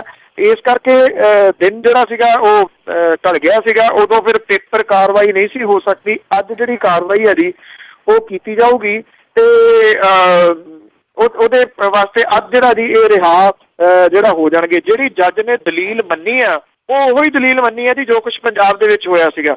ਦਲੀਲ ਇਹ ਦਿੱਤੀ ਗਈ ਕਿ ਪ੍ਰਕਾਸ਼ ਸਿੰਘ ਬਾਦਲ ਹੋਰਾਂ ਨੇ ਇਸ ਜੁੱਤੀ ਕਲਚਰ ਨੂੰ ਪ੍ਰਮੋਟ ਕੀਤਾ ਸੀਗਾ। ਜਦੋਂ ਜਰਨੈਲ ਸਿੰਘ ਹੋਰਾਂ ਨੇ ਪੀ ਚਿਦੰਬਰਮ ਵੱਲ ਜੁੱਤੀ ਸੁੱਟੀ, ਪ੍ਰਕਾਸ਼ ਸਿੰਘ ਬਾਦਲ ਹੋਰਾਂ ਨੇ ਇਹ ਕਿਹਾ ਸੀਗਾ ਜਰਨੈਲ ਸਿੰਘ ਨੂੰ ਕਿ ਸ਼੍ਰੋਮਣੀ ਗੁਰਦੁਆਰਾ ਪ੍ਰਬੰਧਕ ਕਮੇਟੀ 'ਚ ਤੈਨੂੰ ਨੌਕਰੀ ਚਾਹੀਦੀ ਆ, ਉੱਥੇ ਮਿਲ ਜੂਗੀ, ਜੇ ਪੰਜਾਬ ਸਰਕਾਰ 'ਚ ਕਰਨੀ ਆ ਤੈਨੂੰ ਉੱਥੇ ਮਿਲ ਜੂਗੀ। ਉਹਨਾਂ ਨੇ ਦਲੀਲ ਦਿੱਤੀ ਕਿ ਜਦੋਂ ਤੁਸੀਂ ਇਹਨੂੰ ਕਲਚਰ ਨੂੰ ਪ੍ਰਮੋਟ ਕਰ ਰਹੇ ਹੋ ਤੇ ਹੁਣ ਤੁਸੀਂ ਇਹ ਕਿਵੇਂ ਕਹਿ ਸਕਦੇ ਹੋ ਕਿ ਇਹ ਮਾੜਾ ਹੋਇਆ। ਇਹ ਦਲੀਲ ਜਿਹੜੀ ਸੀ ਉਹ ਮੰਨ ਲਈ ਗਈ ਸੀ ਔਰ ਇਸੇ ਦਲੀਲ ਨੂੰ ਮੰਨ ਕੇ ਹੀ ਜਿਹੜਾ ਹੈ ਜੀ ਇਹ ਜ਼ਮਾਨਤ ਇਹਨਾਂ ਨੂੰ ਮਿਲ ਗਈ ਆ। ਪਰ ਇਹ ਅਜੇ ਸਿਰਫ ਜ਼ਮਾਨਤ ਹੋਈ ਹੈ, ਕੇਸ ਜਿਹੜਾ ਜੀ ਉਹ ਚੱਲੂਗਾ। ਜੀ ਤੇ ਅੱਗੇ ਗੱਲ ਕਰਦੇ ਜੀ ਸੁਸ਼ਮਾ ਸਵਰਾਜ ਦੀ। ਉਸਨੇ ਕਿਹਾ ਕਿ ਮੋਦੀ ਤੇ ਜਿਹੜੀ ਮਿਲਣੀ ਆ ਉਹ ਪਾਕਿਸਤਾਨ ਦੇ ਪ੍ਰਧਾਨ ਮੰਤਰੀ ਨਾਲ ਅਜੇ ਨਹੀਂ ਹੋ ਸਕਦੀ। ਉਹਦੇ ਵਿੱਚ ਕੀ ਰੁਕਾਵਟਾਂ ਆ ਰਹੀਆਂ? ਰੁਕਾਵਟਾਂ ਜਿਹੜੀਆਂ ਨੇ ਜੀ ਮੇਰਾ ਖਿਆਲ ਜਿਹੜੀ ਹਉਮੈ ਹੈ ਨਾ ਜੀ ਉਹ ਦੋਵਾਂ ਮੁਲਕਾਂ ਦੇ ਵਿਚਾਲੇ ਹਮੇਸ਼ਾ ਹੀ ਰੁਕਾਵਟ ਦਾ ਕਾਰਨ ਜਿਹੜਾ ਉਹ ਬਣਦੀ ਹੈ। ਭਾਰਤ ਨੇ ਪਾਕਿਸਤਾਨ ਤੇ ਗੱਲਬਾਤ ਦਾ ਜਿਹੜਾ ਅਮਲ ਹੈ ਜੀ ਉਹਨੂੰ ਲੀਹੋ ਲਾਉਣ ਦਾ ਦੋਸ਼ ਜਿਹੜਾ ਲਾਇਆ ਔਰ ਇਹ ਵੀ ਕਿਹਾ ਕਿ ਜਿਹੜੇ ਸਫਾਰਤੀ ਸਬੰਧਾਂ ਪੱਖੋਂ ਜਿਹੜਾ ਕੋਈ ਰਾਹ ਬੰਦ ਨਹੀਂ ਕੀਤਾ ਗਿਆ ਔਰ ਇਹਦੇ ਤੋਂ ਇਹ ਵੀ ਸੰਕੇਤ ਮਿਲਦਾ ਜੀ ਕਿ ਗੱਲਬਾਤ ਸ਼ੁਰੂ ਹੋਣ ਦੀ ਗੁੰਜਾਇਸ਼ ਜਿਹੜੀ ਆ ਉਹ ਹੈਗੀ ਆ। ਤੇ ਇਹਦੇ ਨਾਲ ਹੀ ਇਸ ਮਹੀਨੇ ਨਿਊਯਾਰਕ ਦੇ ਵਿੱਚ ਸੰਯੁਕਤ ਰਾਸ਼ਟਰ ਦਾ ਜਿਹੜਾ ਆਮ ਇਜਲਾਸ ਹੈ ਉਹਦੇ ਵਿੱਚ ਵੱਖਰੇ ਤੌਰ ਦੇ ਉੱਤੇ ਦੋਵਾਂ ਮੁਲਕਾਂ ਦੇ ਪ੍ਰਧਾਨ ਮੰਤਰੀਆਂ ਦੀ ਮੀਟਿੰਗ ਜਿਹੜੀ ਆ ਉਹਦੀ ਸੰਭਾਵਨਾ ਤੋਂ ਨਹੀਂ ਕੀਤੀ ਜਾ ਸਕਦੀ। ਉਂਝ ਵੈਸੇ ਵਿਦੇਸ਼ ਮੰਤਰੀ ਸੁਸ਼ਮਾ ਸਵਰਾਜ ਨੇ ਕਿਹਾ ਕਿ ਪਾਕਿਸਤਾਨ ਦੇ ਵੱਲੋਂ ਵੱਖਵਾਦੀਆਂ ਦੇ ਨਾਲ ਗੱਲਬਾਤ ਕਰਨ ਦੇ ਪਿਛਲੇ ਤਰਕ ਦੇ ਤੇ ਉਹਨਾਂ ਨੇ ਕਿੰਤੂ ਪਰੰਤੂ ਕਰਦਿਆਂ ਕਿਹਾ ਕਿ ਗੁਆਂਢੀ ਮੁਲਕ ਜਿਹੜੇ ਨੇ ਉਹ ਬਹੁਤੇ ਦੀ ਕੁਝ ਆਸ ਜਿਹੜੀ ਆ ਉਹ ਨਹੀਂ ਰੱਖੀ ਜਾ ਸਕਦੀ। ਇਹ ਇਸ ਕਰਕੇ ਆ ਕਿਉਂਕਿ ਅਮਰੀਕਾ ਦੇ ਵਿੱਚ ਹੋਣੀ ਆ ਤੇ ਸਭ ਨੂੰ ਪਤਾ ਹੈ ਕਿ ਜਿਹੜਾ ਵਿਸ਼ਵ ਦਾ ਥਾਣੇਦਾਰ ਹੈ ਅਮਰੀਕਾ ਜੀ ਉਹਨੇ ਜੱਫੀਆਂ ਤਾਂ ਪਵਾ ਹੀ ਦੇਣੀਆਂ ਨੇ ਇਸ ਮੀਟਿੰਗ ਦੇ ਦੌਰਾਨ। ਹਾਂ ਬਿਲਕੁਲ ਜੀ, ਉਹ ਤਾਂ ਤੈਅ ਹੀ ਕੀਤਾ ਹੋਇਆ ਆ। ਤੇ ਜਿਸ ਤਰ੍ਹਾਂ ਹੁਣ ਸੁਸ਼ਮਾ ਸਵਰਾਜ ਦੀ ਗੱਲ ਕੀਤੀ ਹੈ ਤਾਂ ਆਪਾਂ ਜੇ ਪੰਜਾਬ ਦੇ ਮੰਤਰੀ ਸੋਹਣ ਸਿੰਘ ਠੰਡਲ ਦੀ ਗੱਲ ਕਰੀਏ, ਕਈ ਵਾਰੀ ਮੰਤਰੀ ਐਲਾਨ ਕਰਦੇ ਕਿ ਇੱਥੇ ਫੈਕਟਰੀ ਲੱਗੂਗੀ, ਲੋਕਾਂ ਨੂੰ ਜੌਬਾਂ ਮਿਲਣਗੀਆਂ, ਪਰ ਇਹਨਾਂ ਨੇ ਐਲਾਨ ਕੀਤਾ ਕਿ ਪੰਜਾਬ 'ਚ ਹੋਰ ਨਵੀਆਂ ਜੇਲ੍ਹਾਂ ਬਣਨਗੀਆਂ। ਜੀ ਬਿਲਕੁਲ, ਉਹਨਾਂ ਨੇ ਇਹ ਗੱਲ ਕਹੀ ਹੈ ਜੀ ਕੱਲ ਜਿਹੜੀ ਇੱਥੇ ਮੋਹਾਲੀ ਦੇ ਵਿੱਚ ਔਰ ਉਹਨਾਂ ਨੇ ਤਾਂ ਜਿਹੜੇ ਸ਼ਹਿਰ ਵੀ ਗਿਣਤੇ ਨੇ ਜੀ ਕਿ ਕਿੱਥੇ ਕਿੱਥੇ ਇਹ ਜਿਹੜੀਆਂ ਨਵੀਆਂ ਜਿਹੜੀਆਂ ਜੇਲ੍ਹਾਂ ਨੇ ਉਹ ਬਣਾਈਆਂ ਜਾਣਗੀਆਂ। 3 ਥਾਵਾਂ ਦੇ ਉੱਤੇ ਅੰਮ੍ਰਿਤਸਰ, ਗੋਇੰਦਵਾਲ, ਬਠਿੰਡਾ, ਗੁਰਦਾਸਪੁਰ 4 ਥਾਵਾਂ ਦੇ ਉੱਤੇ ਜੀ ਉਹਨਾਂ ਨੇ ਕਿਹਾ ਨਵੀਆਂ ਜੇਲ੍ਹਾਂ ਜਿਹੜੀਆਂ ਨੇ ਉਹ ਬਣਨਗੀਆਂ। ਇਹਨਾਂ ਜੇਲ੍ਹਾਂ ਦੀ ਕਰੀਬ 40% ਦੀ ਉਸਾਰੀ ਜਿਹੜੀ ਆ ਉਹ ਹੋ ਚੁੱਕੀ ਹੈ। ਜਦੋਂ ਪਿਛਲਾ NRI ਸੰਮੇਲਨ ਸੀਗਾ ਉਦੋਂ ਪ੍ਰਕਾਸ਼ ਸਿੰਘ ਬਾਦਲ ਉਹਨਾਂ ਨੇ ਕਿਹਾ ਸੀਗਾ ਕਿ ਅਸੀਂ ਤਾਂ NRIs ਨੂੰ ਬਹੁਤ ਸਹੂਲਤਾਂ ਦਿੱਤੀਆਂ ਨੇ, ਹੁਣ NRI ਲਈ ਇੱਕ ਸਪੈਸ਼ਲ ਜੇਲ੍ਹ ਬਣਨੀ ਬਾਕੀ ਆ ਉਹ ਵੀ ਬਣਾ ਦੇਵਾਂਗੇ। ਤੋ ਹੋ ਸਕਦਾ ਇਹਨਾਂ 4 ਜੇਲ੍ਹਾਂ ਦੇ ਵਿੱਚ ਕੋਈ NRIs ਦੇ ਵਾਸਤੇ ਜਿਹੜੀ ਆ ਜੀ ਉਹ ਨਾ ਹੋਵੇ। ਨਾਲ ਦੀ ਨਾਲ ਸੋਹਣ ਸਿੰਘ ਠੰਡਲ ਹੋਰਾਂ ਨੇ ਇੱਕ ਹੋਰ ਵੀ ਐਲਾਨ ਕੀਤਾ। ਉਹਨਾਂ ਨੇ ਕਿਹਾ ਕਿ ਜਿਹੜੀਆਂ ਜੇਲ੍ਹਾਂ ਨੇ ਉਹਨਾਂ ਦੇ ਅੰਦਰ ਨਸ਼ਾ ਮੁਕਤੀ ਕੇਂਦਰ ਖੋਲ੍ਹੇ ਜਾਣਗੇ। ਇਹ ਆਪਣੇ ਆਪ ਦੇ ਵਿੱਚ ਚੁਟਕਲਾ ਨਹੀਂ ਹੈ ਜੀ ਕਿ ਜਿਹੜਾ ਨਸ਼ਾ ਆ ਉਹ ਜੇਲ੍ਹਾਂ ਦੇ ਅੰਦਰ ਕਿੱਥੋਂ ਜਾਂਦਾ ਜੀ। ਜੇਲ੍ਹਾਂ ਦੇ ਅੰਦਰ ਨਸ਼ਾ ਮੁਕਤੀ ਕੇਂਦਰ ਖੋਲ੍ਹੇ ਜਾਣਗੇ। ਜੇਲ੍ਹਾਂ ਦੇ ਅੰਦਰ ਜਿਹੜਾ ਨਸ਼ਾ ਜਾਂਦਾ ਉਹਨੂੰ ਰੋਕਣ ਲਈ ਕੋਈ ਪ੍ਰਬੰਧ ਨਹੀਂ ਹੋਊਗਾ ਜੀ। ਨਸ਼ਾ ਮੁਕਤੀ ਕੇਂਦਰ ਜ਼ਰੂਰ ਹੋਣਗੇ ਜੀ। ਹਾਂ ਜੀ, ਤੇ ਇਸੇ ਤਰ੍ਹਾਂ ਗੱਲਬਾਤ ਕਰੀਏ ਆਪਾਂ ਅਰਵਿੰਦ ਕੇਜਰੀਵਾਲ ਦੀ, ਜਿਨ੍ਹਾਂ ਨੇ ਇੱਕ ਸਟ੍ਰਿੰਗ ਆਪਰੇਸ਼ਨ ਕੀਤਾ ਆ, ਉਸ ਦੇ ਵਿੱਚ ਜਿਹੜੀ ਭਾਜਪਾ ਆ ਉਹਦੀ ਬੜੀ ਤੋਏ ਹੋ ਰਹੀ ਆ। ਇਹ ਸਟਿੰਗ ਆਪਰੇਸ਼ਨ ਜਿਹੜਾ ਜੀ ਇਹਦੇ ਵਿੱਚ ਭਾਰਤੀ ਜਨਤਾ ਪਾਰਟੀ ਦਾ ਜਿਹੜਾ ਇੱਕ ਮੀਤ ਪ੍ਰਧਾਨ ਹੈ ਜੀ ਸ਼ੇਰ ਸਿੰਘ ਡਾਗਰ, ਉਹ ਖਰੀਦਣ ਦੀ ਕੋਸ਼ਿਸ਼ ਕਰ ਰਿਹਾ ਜੀ। 4 ਕਰੋੜ ਰੁਪਈਏ ਦੇ ਵਿੱਚ ਸੌਦਾ ਜਿਹੜਾ ਉਹ ਤੈਅ ਕਰ ਰਿਹਾ। ਤੁਸੀਂ ਅੰਦਾਜ਼ਾ ਲਾਓ, ਕਰੋੜ ਰੁਪਈਆ ਕੋਈ ਥੋੜਾ ਨਹੀਂ ਹੁੰਦਾ, ਪਰ 4 ਕਰੋੜ ਰੁਪਈਆ ਇੱਕ ਵਿਧਾਇਕ ਨੂੰ ਦਿੱਤਾ ਜਾ ਰਿਹਾ। ਇਹਦਾ ਮਤਲਬ ਸਰਕਾਰ ਬਣਾਉਣ ਦੇ ਵਾਸਤੇ ਕੋਈ ਸਰਕਾਰ ਜਿਹੜੀ BJP ਆ ਉਹਨੇ ਕੋਈ 500-700 ਕਰੋੜ ਰੁਪਈਆ ਤਾਂ ਰੱਖਿਆ ਹੋਇਆ ਹੋਊਗਾ ਇਹਨਾਂ ਵਿਧਾਇਕਾਂ ਦੇ ਵਾਸਤੇ। ਪਰ ਇਹ ਸਟਿੰਗ ਆਪਰੇਸ਼ਨ ਦੇ ਵਿੱਚ ਹੁਣ ਬਹੁਤ ਬੁਰੀ ਤਰ੍ਹਾਂ ਫਸ ਗਈ ਹੈ ਜੀ ਭਾਰਤੀ ਜਨਤਾ ਪਾਰਟੀ। ਇੱਕ ਗੱਲ ਜ਼ਰੂਰ ਚੰਗੀ ਹੋਈ ਹੈ ਕਿ ਭਾਰਤੀ ਜਨਤਾ ਪਾਰਟੀ ਸ਼ੇਰ ਸਿੰਘ ਡਾਗਰ ਦੀ ਪਿੱਠ ਦੇ ਉੱਤੇ ਨਹੀਂ ਆਈ। ਉਹਨੇ ਕਾਰਨ ਦੱਸੋ ਨੋਟਿਸ ਜਿਹੜਾ ਉਹ ਜਾਰੀ ਕਰਤਾ। ਡਾਗਰ ਨੂੰ 3 ਦਿਨਾਂ ਦੇ ਵਿੱਚ ਜਵਾਬ ਦੇਣ ਲਈ ਕਿਹਾ ਕਿ ਇਹ ਉਹਨੇ ਕਿਉਂ ਕੀਤਾ, ਕਿਹਦੇ ਕਹੇ ਦੇ ਉੱਤੇ ਕੀਤਾ। ਪਰ ਇਹ ਜਿਹੜਾ ਸਟਿੰਗ ਆਪਰੇਸ਼ਨ ਆ YouTube ਦੇ ਉੱਤੇ ਮੂਵੀ ਪਈ ਆ, ਕਿਸੇ ਨੇ ਦੇਖਣੀ ਹੋਵੇ, ਉਹਦੇ ਵਿੱਚ ਬਾਰ-ਬਾਰ ਲਾਲਚ ਜਿਹੜਾ ਜੀ ਦਿੱਤਾ ਜਾ ਰਿਹਾ ਵੀ ਕੋਈ ਨਹੀਂ ਇਹ ਤੋਂ ਵੱਧ ਵੀ ਕਰਾ ਦਾਂਗੇ, ਟੋਕਨ ਮਨੀ ਤਾਂ ਫੜੋ, ਉਸ ਤੋਂ ਬਾਅਦ ਜਿਹੜਾ ਜੀ ਅਗਲਾ ਕਰਾਂਗੇ। ਇੱਕ ਦੂਜੀ ਗੱਲ ਜਿਹੜੀ ਸ਼ੇਰ ਸਿੰਘ ਡਾਗਰ ਬਾਰ-ਬਾਰ ਇਹਦੇ ਵਿੱਚ ਕਹਿੰਦਾ ਕਿ ਆਹ ਵੀ ਹਾਈ ਕਮਾਂਡ ਤੈਅ ਕਰੂਗੀ, ਹਾਈ ਕਮਾਂਡ ਨਾਲ ਮਿਲਾ ਦਾਂਗੇ, ਹਾਈ ਕਮਾਂਡ ਆਹ ਕਰੂਗੀ, ਹਾਈ ਕਮਾਂਡ ਉਹ ਕਰੂਗੀ। ਹੁਣ ਹਾਈ ਕਮਾਂਡ ਕਿਹੜੀ ਆ, ਦਿੱਲੀ ਵਾਲੀ ਆ ਜਾਂ ਸੈਂਟਰ ਵਾਲੀ ਆ ਜਿਹਨੇ ਖਰੀਦੋ ਫਰੋਖਤ ਕਰਨ ਦੇ ਵਾਸਤੇ ਜਿਹੜਾ ਆਖਿਆ। ਉਂਝ ਵੈਸੇ ਇਹ ਆ ਕਿ ਅੱਜ ਸੁਪਰੀਮ ਕੋਰਟ ਦੇ ਵਿੱਚ ਇਸ ਅਹਿਮ ਮਾਮਲੇ ਦੇ ਉੱਤੇ ਇਹ ਸਟਿੰਗ ਵਾਲੇ ਤੇ ਨਹੀਂ ਪਰ ਦਿੱਲੀ ਦੀਆਂ ਚੋਣਾਂ ਵਾਲੇ ਮਾਮਲੇ ਦੇ ਉੱਤੇ ਸੁਣਵਾਈ ਹੋਣੀ ਹੈ। ਜਿਹੜੀ ਆਮ ਆਦਮੀ ਪਾਰਟੀ ਨੇ ਇੱਕ ਪਟੀਸ਼ਨ ਜਿਹੜੀ ਆ ਉਹ ਦਾਖਲ ਕੀਤੀ ਹੋਈ ਹੈ। ਆਮ ਆਦਮੀ ਪਾਰਟੀ ਦੇ ਅਰਵਿੰਦ ਕੇਜਰੀਵਾਲ ਉਹਨਾਂ ਨੇ ਕਿਹਾ ਕਿ ਉਹ ਇਸ ਸਟਿੰਗ ਆਪਰੇਸ਼ਨ ਦੀ ਜਿਹੜੀ CD ਹੈ ਚੋਣ ਕਮਿਸ਼ਨ ਨੂੰ ਵੀ ਦੇਣਗੇ ਤੇ ਇਸ ਤੋਂ ਇਲਾਵਾ ਸੁਪਰੀਮ ਕੋਰਟ ਦੇ ਵਿੱਚ ਵੀ ਇਹ ਜਿਹੜੀ ਹੈ ਇਹ ਦੇਣਗੇ। ਸ਼ੇਰ ਸਿੰਘ ਦਾਦਰ ਇਸ ਮੂਵੀ ਤੋਂ ਮੁੱਕਰ ਨਹੀਂ ਰਿਹਾ, ਪਰ ਉਹ ਕਹਿੰਦਾ ਜੀ ਕਿ ਮੈਂ ਨਹੀਂ ਕਿਸੇ ਕੋਲੇ ਗਿਆ ਸੀਗਾ, ਮੇਰੇ ਕੋਲੇ ਵਿਧਾਇਕ ਜਿਹੜਾ ਚੱਲ ਕੇ ਆਇਆ ਸੀਗਾ, ਸਾਨੂੰ ਖਰੀਦ ਲਓ, ਅਸੀਂ ਵੇਖਣਾ ਚਾਹੁੰਦੇ ਹਾਂ। ਤੋ ਜਿਹੜਾ ਲਾਲਚ ਆ ਜੀ ਬਾਰ-ਬਾਰ ਸ਼ੇਰ ਸਿੰਘ ਦਾਗਰ ਹੀ ਜਿਹੜਾ ਉਹ ਦੇ ਰਿਹਾ। ਤੋ ਜਿਹੜੀਆਂ ਪਿਛਲੇ ਦਿਨਾਂ ਤੋਂ ਕਨਸੋਆਂ ਚੱਲ ਰਹੀਆਂ ਨੇ ਨਾ ਜੀ ਕਿ ਜਿਹੜੇ ਭਾਰਤੀ ਜਨਤਾ ਪਾਰਟੀ ਉਹ ਸਰਕਾਰ ਬਣਾਉਣ ਦੀ ਕੋਸ਼ਿਸ਼ ਦੇ ਵਿੱਚ ਹੈ, ਜਿੱਥੇ ਉਹਨੂੰ ਧੱਕਾ ਲੱਗਿਆ ਉੱਥੇ ਨਾਲ ਦੀ ਨਾਲ BJP ਨੂੰ ਵੀ ਵੱਡਾ ਧੱਕਾ ਜਿਹੜਾ ਜੀ ਇਸ ਮਾਮਲੇ ਦੇ ਵਿੱਚ ਇਸ ਸਟਿੰਗ ਆਪਰੇਸ਼ਨ ਦੇ ਨਾਲ ਲੱਗਾ। ਇਹ ਵੀ ਕਿਹਾ ਜਾ ਰਿਹਾ ਕਿ ਕੁਝ ਸ਼ਾਇਦ ਸਟਿੰਗ ਆਪਰੇਸ਼ਨ ਹੋਰ ਵੀ ਹੈਗੇ ਨੇ ਆਮ ਆਦਮੀ ਪਾਰਟੀ ਦੇ ਕੋਲੇ, ਜਿਹੜੀ ਕਿ ਬਾਅਦ ਦੇ ਵਿੱਚ ਉਹ ਜਾਰੀ ਕਰੂਗੀ। ਜੀ ਤੇ ਬਿਲਕੁਲ ਇਹ ਵੀ ਗੱਲ ਇੱਕ ਸੁਣਨ ਵਿੱਚ ਆਈ ਸੀ ਕਿ ਸ਼ਾਇਦ ਜਿਹੜੀ ਕਾਂਗਰਸ ਆ ਉਹ ਹੈਲਪ ਕਰੂਗੀ ਇਹਨਾਂ ਦੀ ਉੱਥੇ ਸਰਕਾਰ ਬਣਾਉਣ ਲਈ ਦਿੱਲੀ ਦੇ ਵਿੱਚ। ਨਹੀਂ, ਕਾਂਗਰਸ ਹੈਲਪ ਨਹੀਂ ਕਰ ਸਕਦੀ ਭਾਰਤੀ ਜਨਤਾ ਪਾਰਟੀ ਦੀ। ਜੇ ਕਾਂਗਰਸ ਹੈਲਪ ਕਰਦੀ ਹੈ, ਕਾਂਗਰਸ ਦਾ ਤਾਂ ਸੂਪੜਾ ਸਾਫ਼ ਹੋ ਜਾਊਗਾ ਜੀ।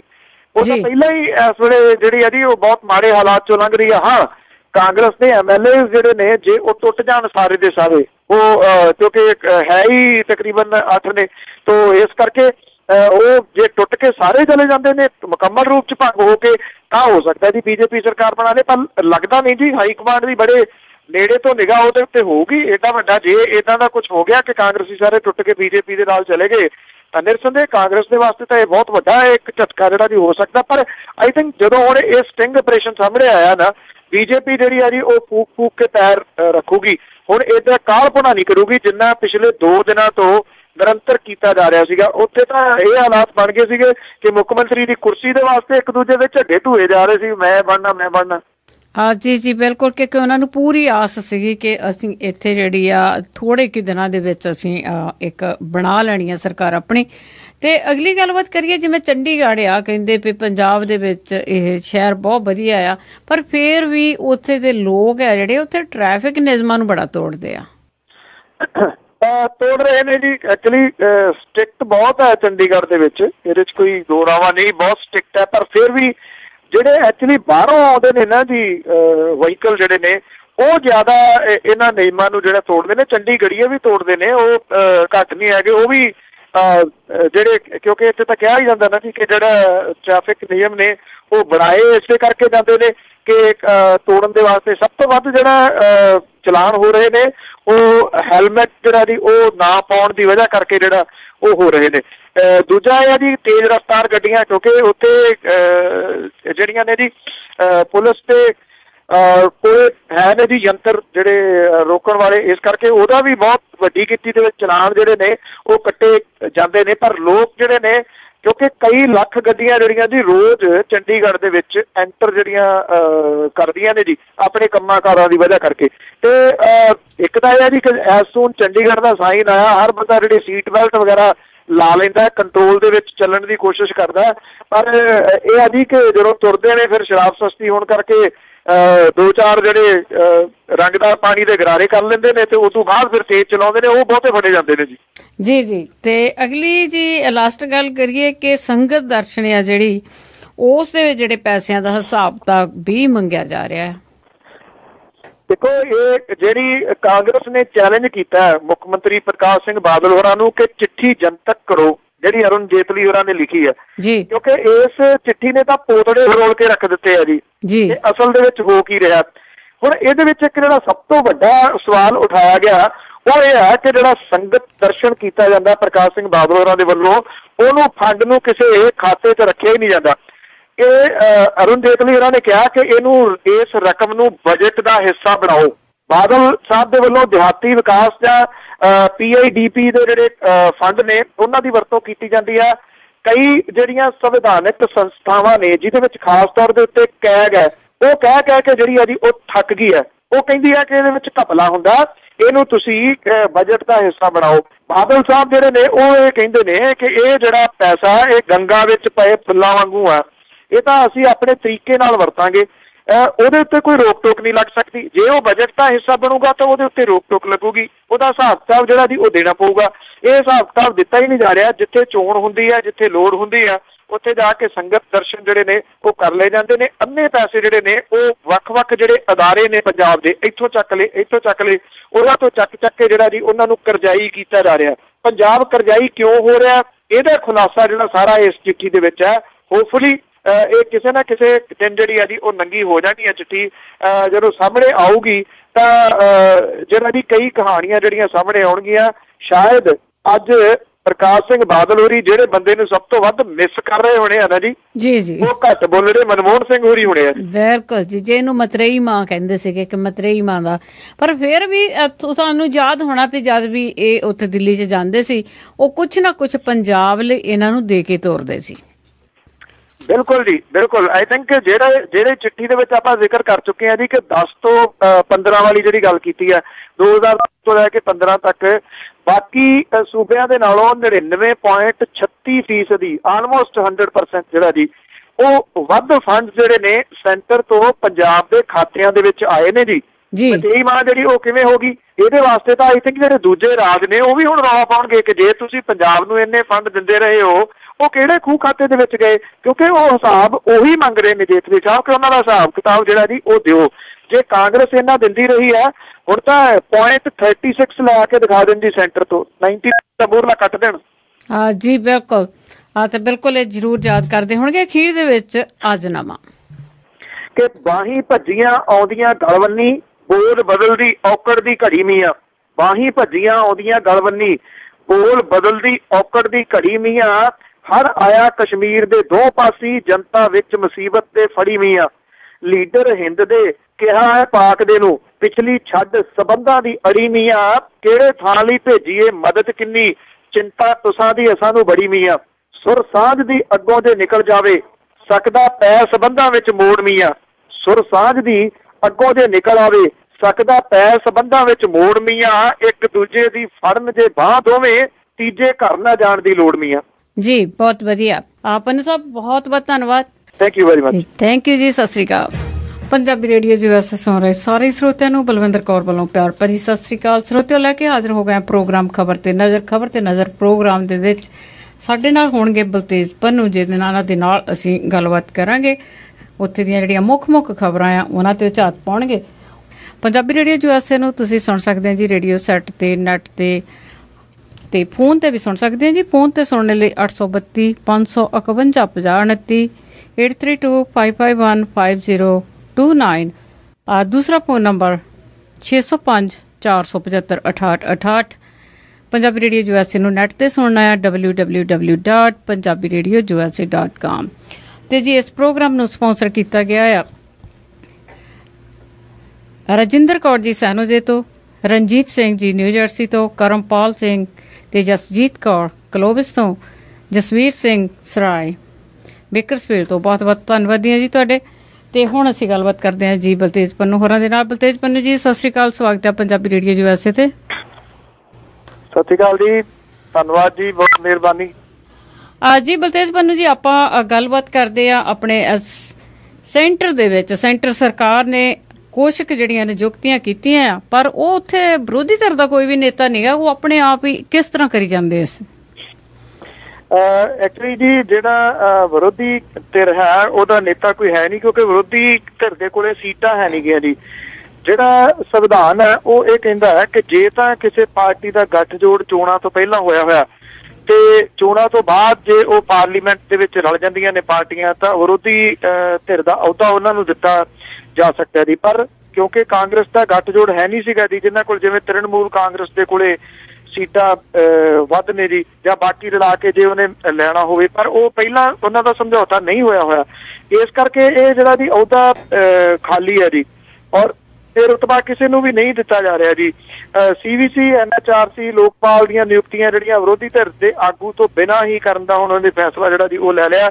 ਸਰਕਾਰੀ ਸੂਤਰ ਦੱਸਦੇ ਨੇ ਜੀ ਕਿ ਲੋਕ ਸਭਾ ਸੈਕਟਰੀਏਟ ਦੇ ਵੱਲੋਂ ਇਸ ਸਬੰਧ ਦੇ ਵਿੱਚ ਆਏ ਹਵਾਲੇ ਦੇ ਮਗਰੋਂ ਇਹ ਫੈਸਲਾ ਲਿਆ ਗਿਆ। ਅਮਲਾ ਤੇ ਸਿਖਲਾਈ ਵਿਭਾਗ ਨੇ ਲੋਕ ਸਭਾ ਸੈਕਟਰੀਏਟ ਨੂੰ ਲਿਖ ਕੇ ਵਿਰੋਧੀ ਧਿਰ ਦੇ ਆਗੂ ਦੀ ਜਾਣਕਾਰੀ ਮੰਗੀ ਸੀ, ਪਰ ਲੋਕ ਸਭਾ ਨੇ ਇਹ ਕਿਹਾ ਜੀ ਕਿ ਸਾਡੇ ਕੋਲੇ ਵਿਰੋਧੀ ਧਿਰ ਕੋਈ ਹੈ ਹੀ ਨਹੀਂਗਾ, ਆਗੂ ਨਹੀਂਗਾ ਵਿਰੋਧੀ ਧਿਰ ਦਾ। ਇਸ ਕਰਕੇ ਇਹ ਹੁਣ ਨਿਯੁਕਤੀਆਂ ਆਪੇ ਹੀ ਹੋਣਗੀਆਂ। ਇਹ ਪਹਿਲੀ ਵਾਰੀ ਹੋਊਗਾ ਜੀ ਇਸ ਤਰ੍ਹਾਂ ਦਾ ਕਿ ਕੋਈ ਵਿਰੋਧੀ ਤਾਂ ਹੈ ਹੀ ਨਹੀਂ ਜੀ। ਹਾਂ ਜੀ।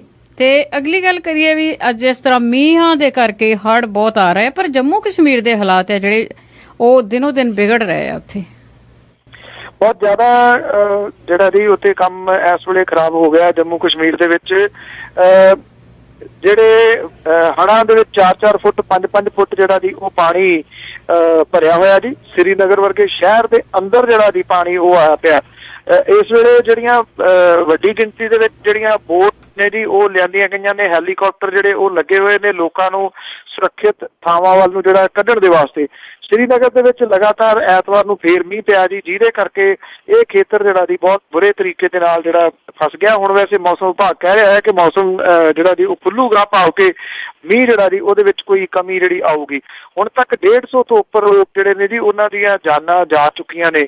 ਊਧਮਪੁਰ ਜਿਹੜਾ ਹੈ ਜੀ ਉੱਥੇ ਜ਼ਮੀਨ ਧਸ ਗਈ ਹੈ, 7 ਮੌਤਾਂ ਹੋਈਆਂ ਨੇ, 20 ਜਿਹੜੇ ਲਾਪਤਾ ਲੋਕ ਦੱਸੇ ਜਾਂਦੇ ਨੇ। ਜਿਹੜੇ ਪੁਲ ਨੇ ਉਹ ਕੁਝ ਥਾਵਾਂ ਦੇ ਉੱਤੇ ਟੁੱਟ ਗਏ ਨੇ, ਜਿਹਦੀ ਵਜ੍ਹਾ ਕਰਕੇ ਜੰਮੂ ਦਾ ਲਿੰਕ ਜਿਹੜਾ ਜੀ ਉਹ ਟੁੱਟ ਗਿਆ ਬਾਕੀ ਮੁਲਕ ਦੇ ਨਾਲੋਂ।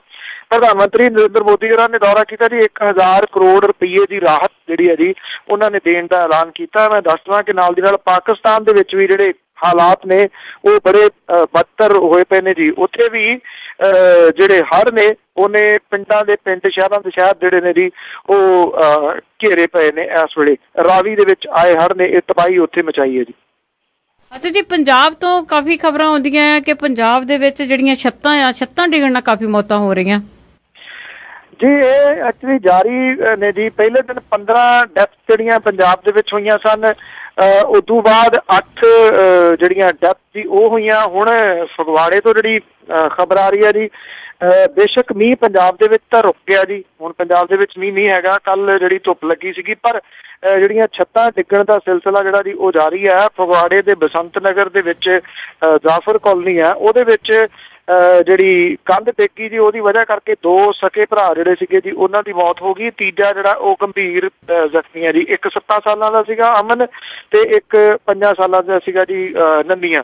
ਉਹਨਾਂ ਦਾ ਇੱਕ ਭਰਾ ਜਿਹੜਾ ਜੀ 9 ਸਾਲਾਂ ਦਾ, ਉਹਨੂੰ ਹਸਪੀਟਲ ਦੇ ਵਿੱਚ ਜਿਹੜਾ ਜੀ ਉਹ ਦਾਖਲ ਕਰਵਾਇਆ ਗਿਆ, ਪਰ ਇਹਨਾਂ 2 ਬੱਚਿਆਂ ਦੀ ਮੌਤ ਜਿਹੜੀ ਹੈ ਜੀ ਉਹ ਹੋ ਗਈ ਹੈ। ਤੋ ਇਹ ਕੰਟੀਨਿਊਸ ਜਿਹੜਾ ਜੀ ਉਹ ਜਾਰੀ ਨੇ ਜੀ ਜਿਹੜੀਆਂ ਡੈਥ ਹੋਣੀਆਂ ਮੀਂਹ ਦੀ ਵਜ੍ਹਾ ਕਰਕੇ। ਪ੍ਰੋਬਲਮ ਇਹ ਹੈ ਕਿ ਪਹਿਲਾਂ ਤਾਂ ਇਹ ਸੀਗਾ ਜੀ ਕਿ ਮੀਂਹ ਪੈ ਨਹੀਂ ਰਿਹਾ, ਹੁਣ ਜਿਹੜਾ ਮੀਂਹ ਪਿਆ ਤੇ ਕੁਝ ਥਾਵਾਂ ਦੇ ਉੱਤੇ ਜਿਹੜਾ ਜੀ ਉਹ ਜਾਨਲੇਵਾ ਸਾਬਤ ਹੋ ਰਿਹਾ ਜੀ।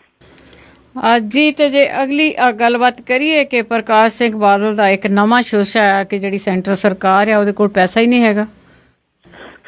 ਇਸ ਵੇਲੇ ਅਕਾਲੀ ਸਰਕਾਰ ਜਿਹੜੀ ਜੀ ਬਹੁਤ ਬੁਰੀ ਤਰ੍ਹਾਂ ਘਿਰੀ ਹੋਈ ਹੈ ਇਸ ਮਾਮਲੇ ਦੇ ਉੱਤੇ। ਜਿਹੜਾ ਅਰੁਣ ਜੇਤਲੀ ਹੋਰਾਂ ਨੇ ਉਹਨਾਂ ਨੂੰ ਨਾਂਹ ਕੀਤੀ ਹੈ, ਜਿਹੜਾ ਉਹ ਪੈਕੇਜ ਮੰਗਣ ਦੇ ਵਾਸਤੇ ਗਏ ਸਨ ਜੀ।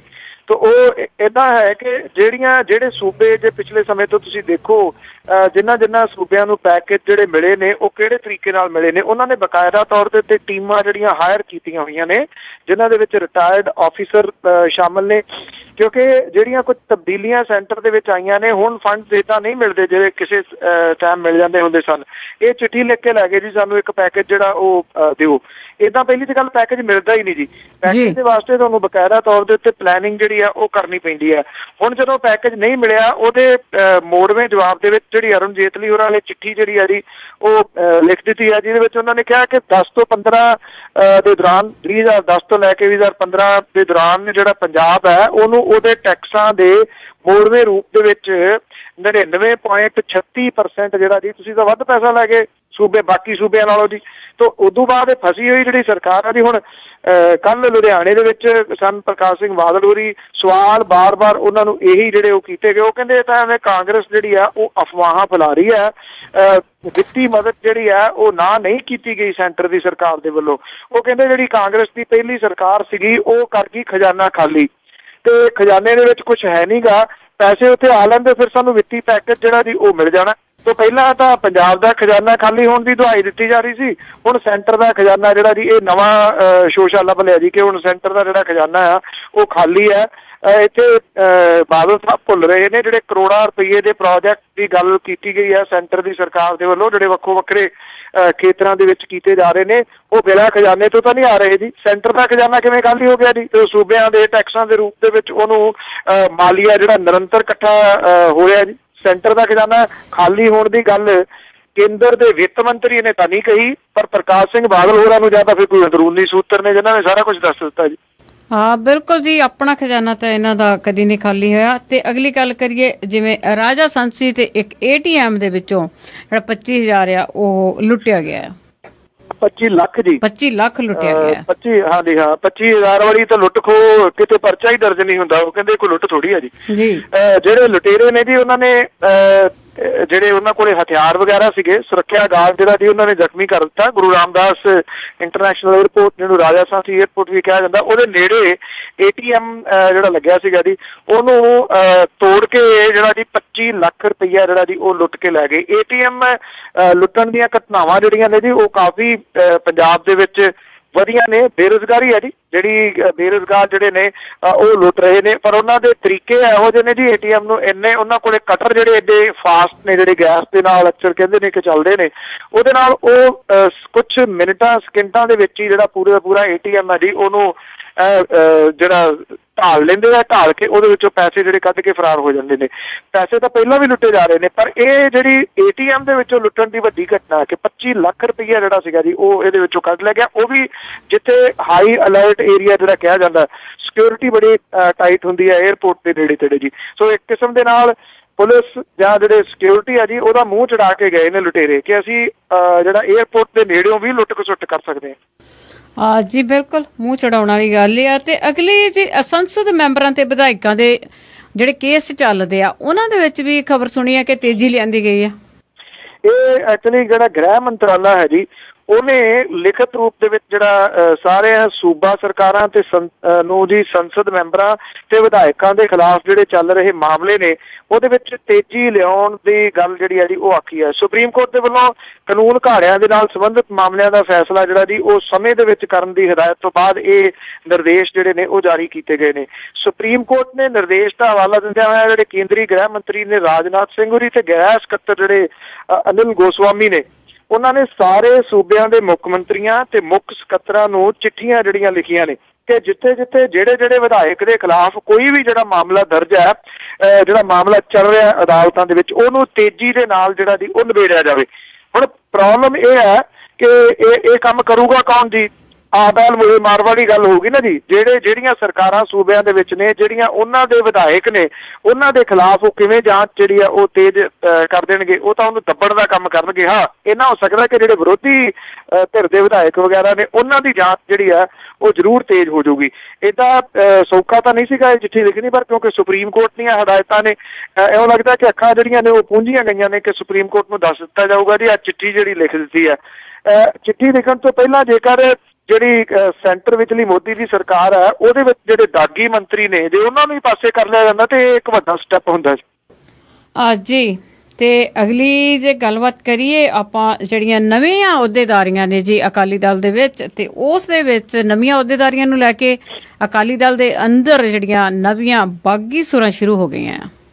ਇੱਕ ਤਾਂ ਬਾਗੀ ਸੁਰ ਦਾ ਜਿਹੜਾ ਕੱਲ ਜ਼ਿਕਰ ਕੀਤਾ ਸੀਗਾ, ਅਜੇ ਵੀ ਉਹ ਇੱਥੇ ਇੰਨੀ ਜ਼ਿਆਦਾ ਜਿਹੜੀ ਉਭਰੀ ਨਹੀਂ। ਸ਼੍ਰੋਮਣੀ ਗੁਰਦੁਆਰਾ ਪ੍ਰਬੰਧਕ ਕਮੇਟੀ ਦੀ ਮੈਂਬਰ ਕਿਰਨਜੋਤ ਕੌਰ ਹੋਰਾਂ ਨੇ ਜ਼ਰੂਰ ਇਹ ਮਾਮਲਾ ਜਿਹੜਾ ਜੀ ਉਠਾਇਆ।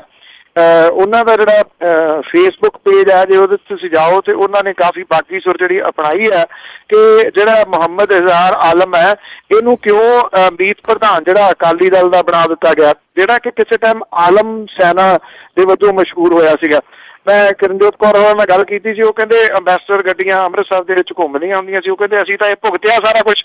ਉਹ ਕਹਿੰਦੇ ਕਿ ਉਦੋਂ ਇਹ ਕਿਹਾ ਜਾਂਦਾ ਹੁੰਦਾ ਸੀ ਵੀ ਕਿਤੇ ਯਾਰ ਆਲਮ ਦੇ ਬੰਦਿਆਂ ਦੇ ਜਿਹੜਾ ਜੀ ਉਹਨਾਂ ਦੇ ਢਿੱਕੇ ਨਾ ਚੜ ਜਾਣ। ਤੋ ਇਸ ਕਰਕੇ ਜੀ ਉਦੋਂ ਇਹ ਗੱਲ ਹੁੰਦੀ ਸੀਗੀ। ਉਹਨਾਂ ਨੇ ਕਿਹਾ ਕਿ ਅਜੇ ਤੱਕ ਇਹਦਾ ਕੋਈ ਵਿਰੋਧ ਜਿਹੜਾ ਉਹ ਕਿਉਂ ਨਹੀਂ ਕਰ ਰਿਹਾ। ਜੇ ਉਹਨਾਂ ਨੇ ਕਿਹਾ ਕਿ ਮੈਂ ਇਹਦਾ ਵਿਰੋਧ ਜ਼ਰੂਰ ਕਰਦੀ। ਇੱਕ ਇਹ ਬਾਗੀ ਸੁਰ ਸੀ। ਦੂਜੀ ਜਿਹੜੀ ਬਾਗੀ ਸੁਰ ਆ ਜੀ ਉਹ ਜਲੰਧਰ ਤੋਂ ਹੁਣ ਉੱਠੀ ਆ, ਜਿੱਥੇ ਹੰਸਰਾਜ ਹੰਸਰਾ ਨੂੰ ਬਣਾਇਆ ਗਿਆ ਜੀ ਅਕਾਲੀ ਦਲ ਦਾ ਮੀਤ ਪ੍ਰਧਾਨ।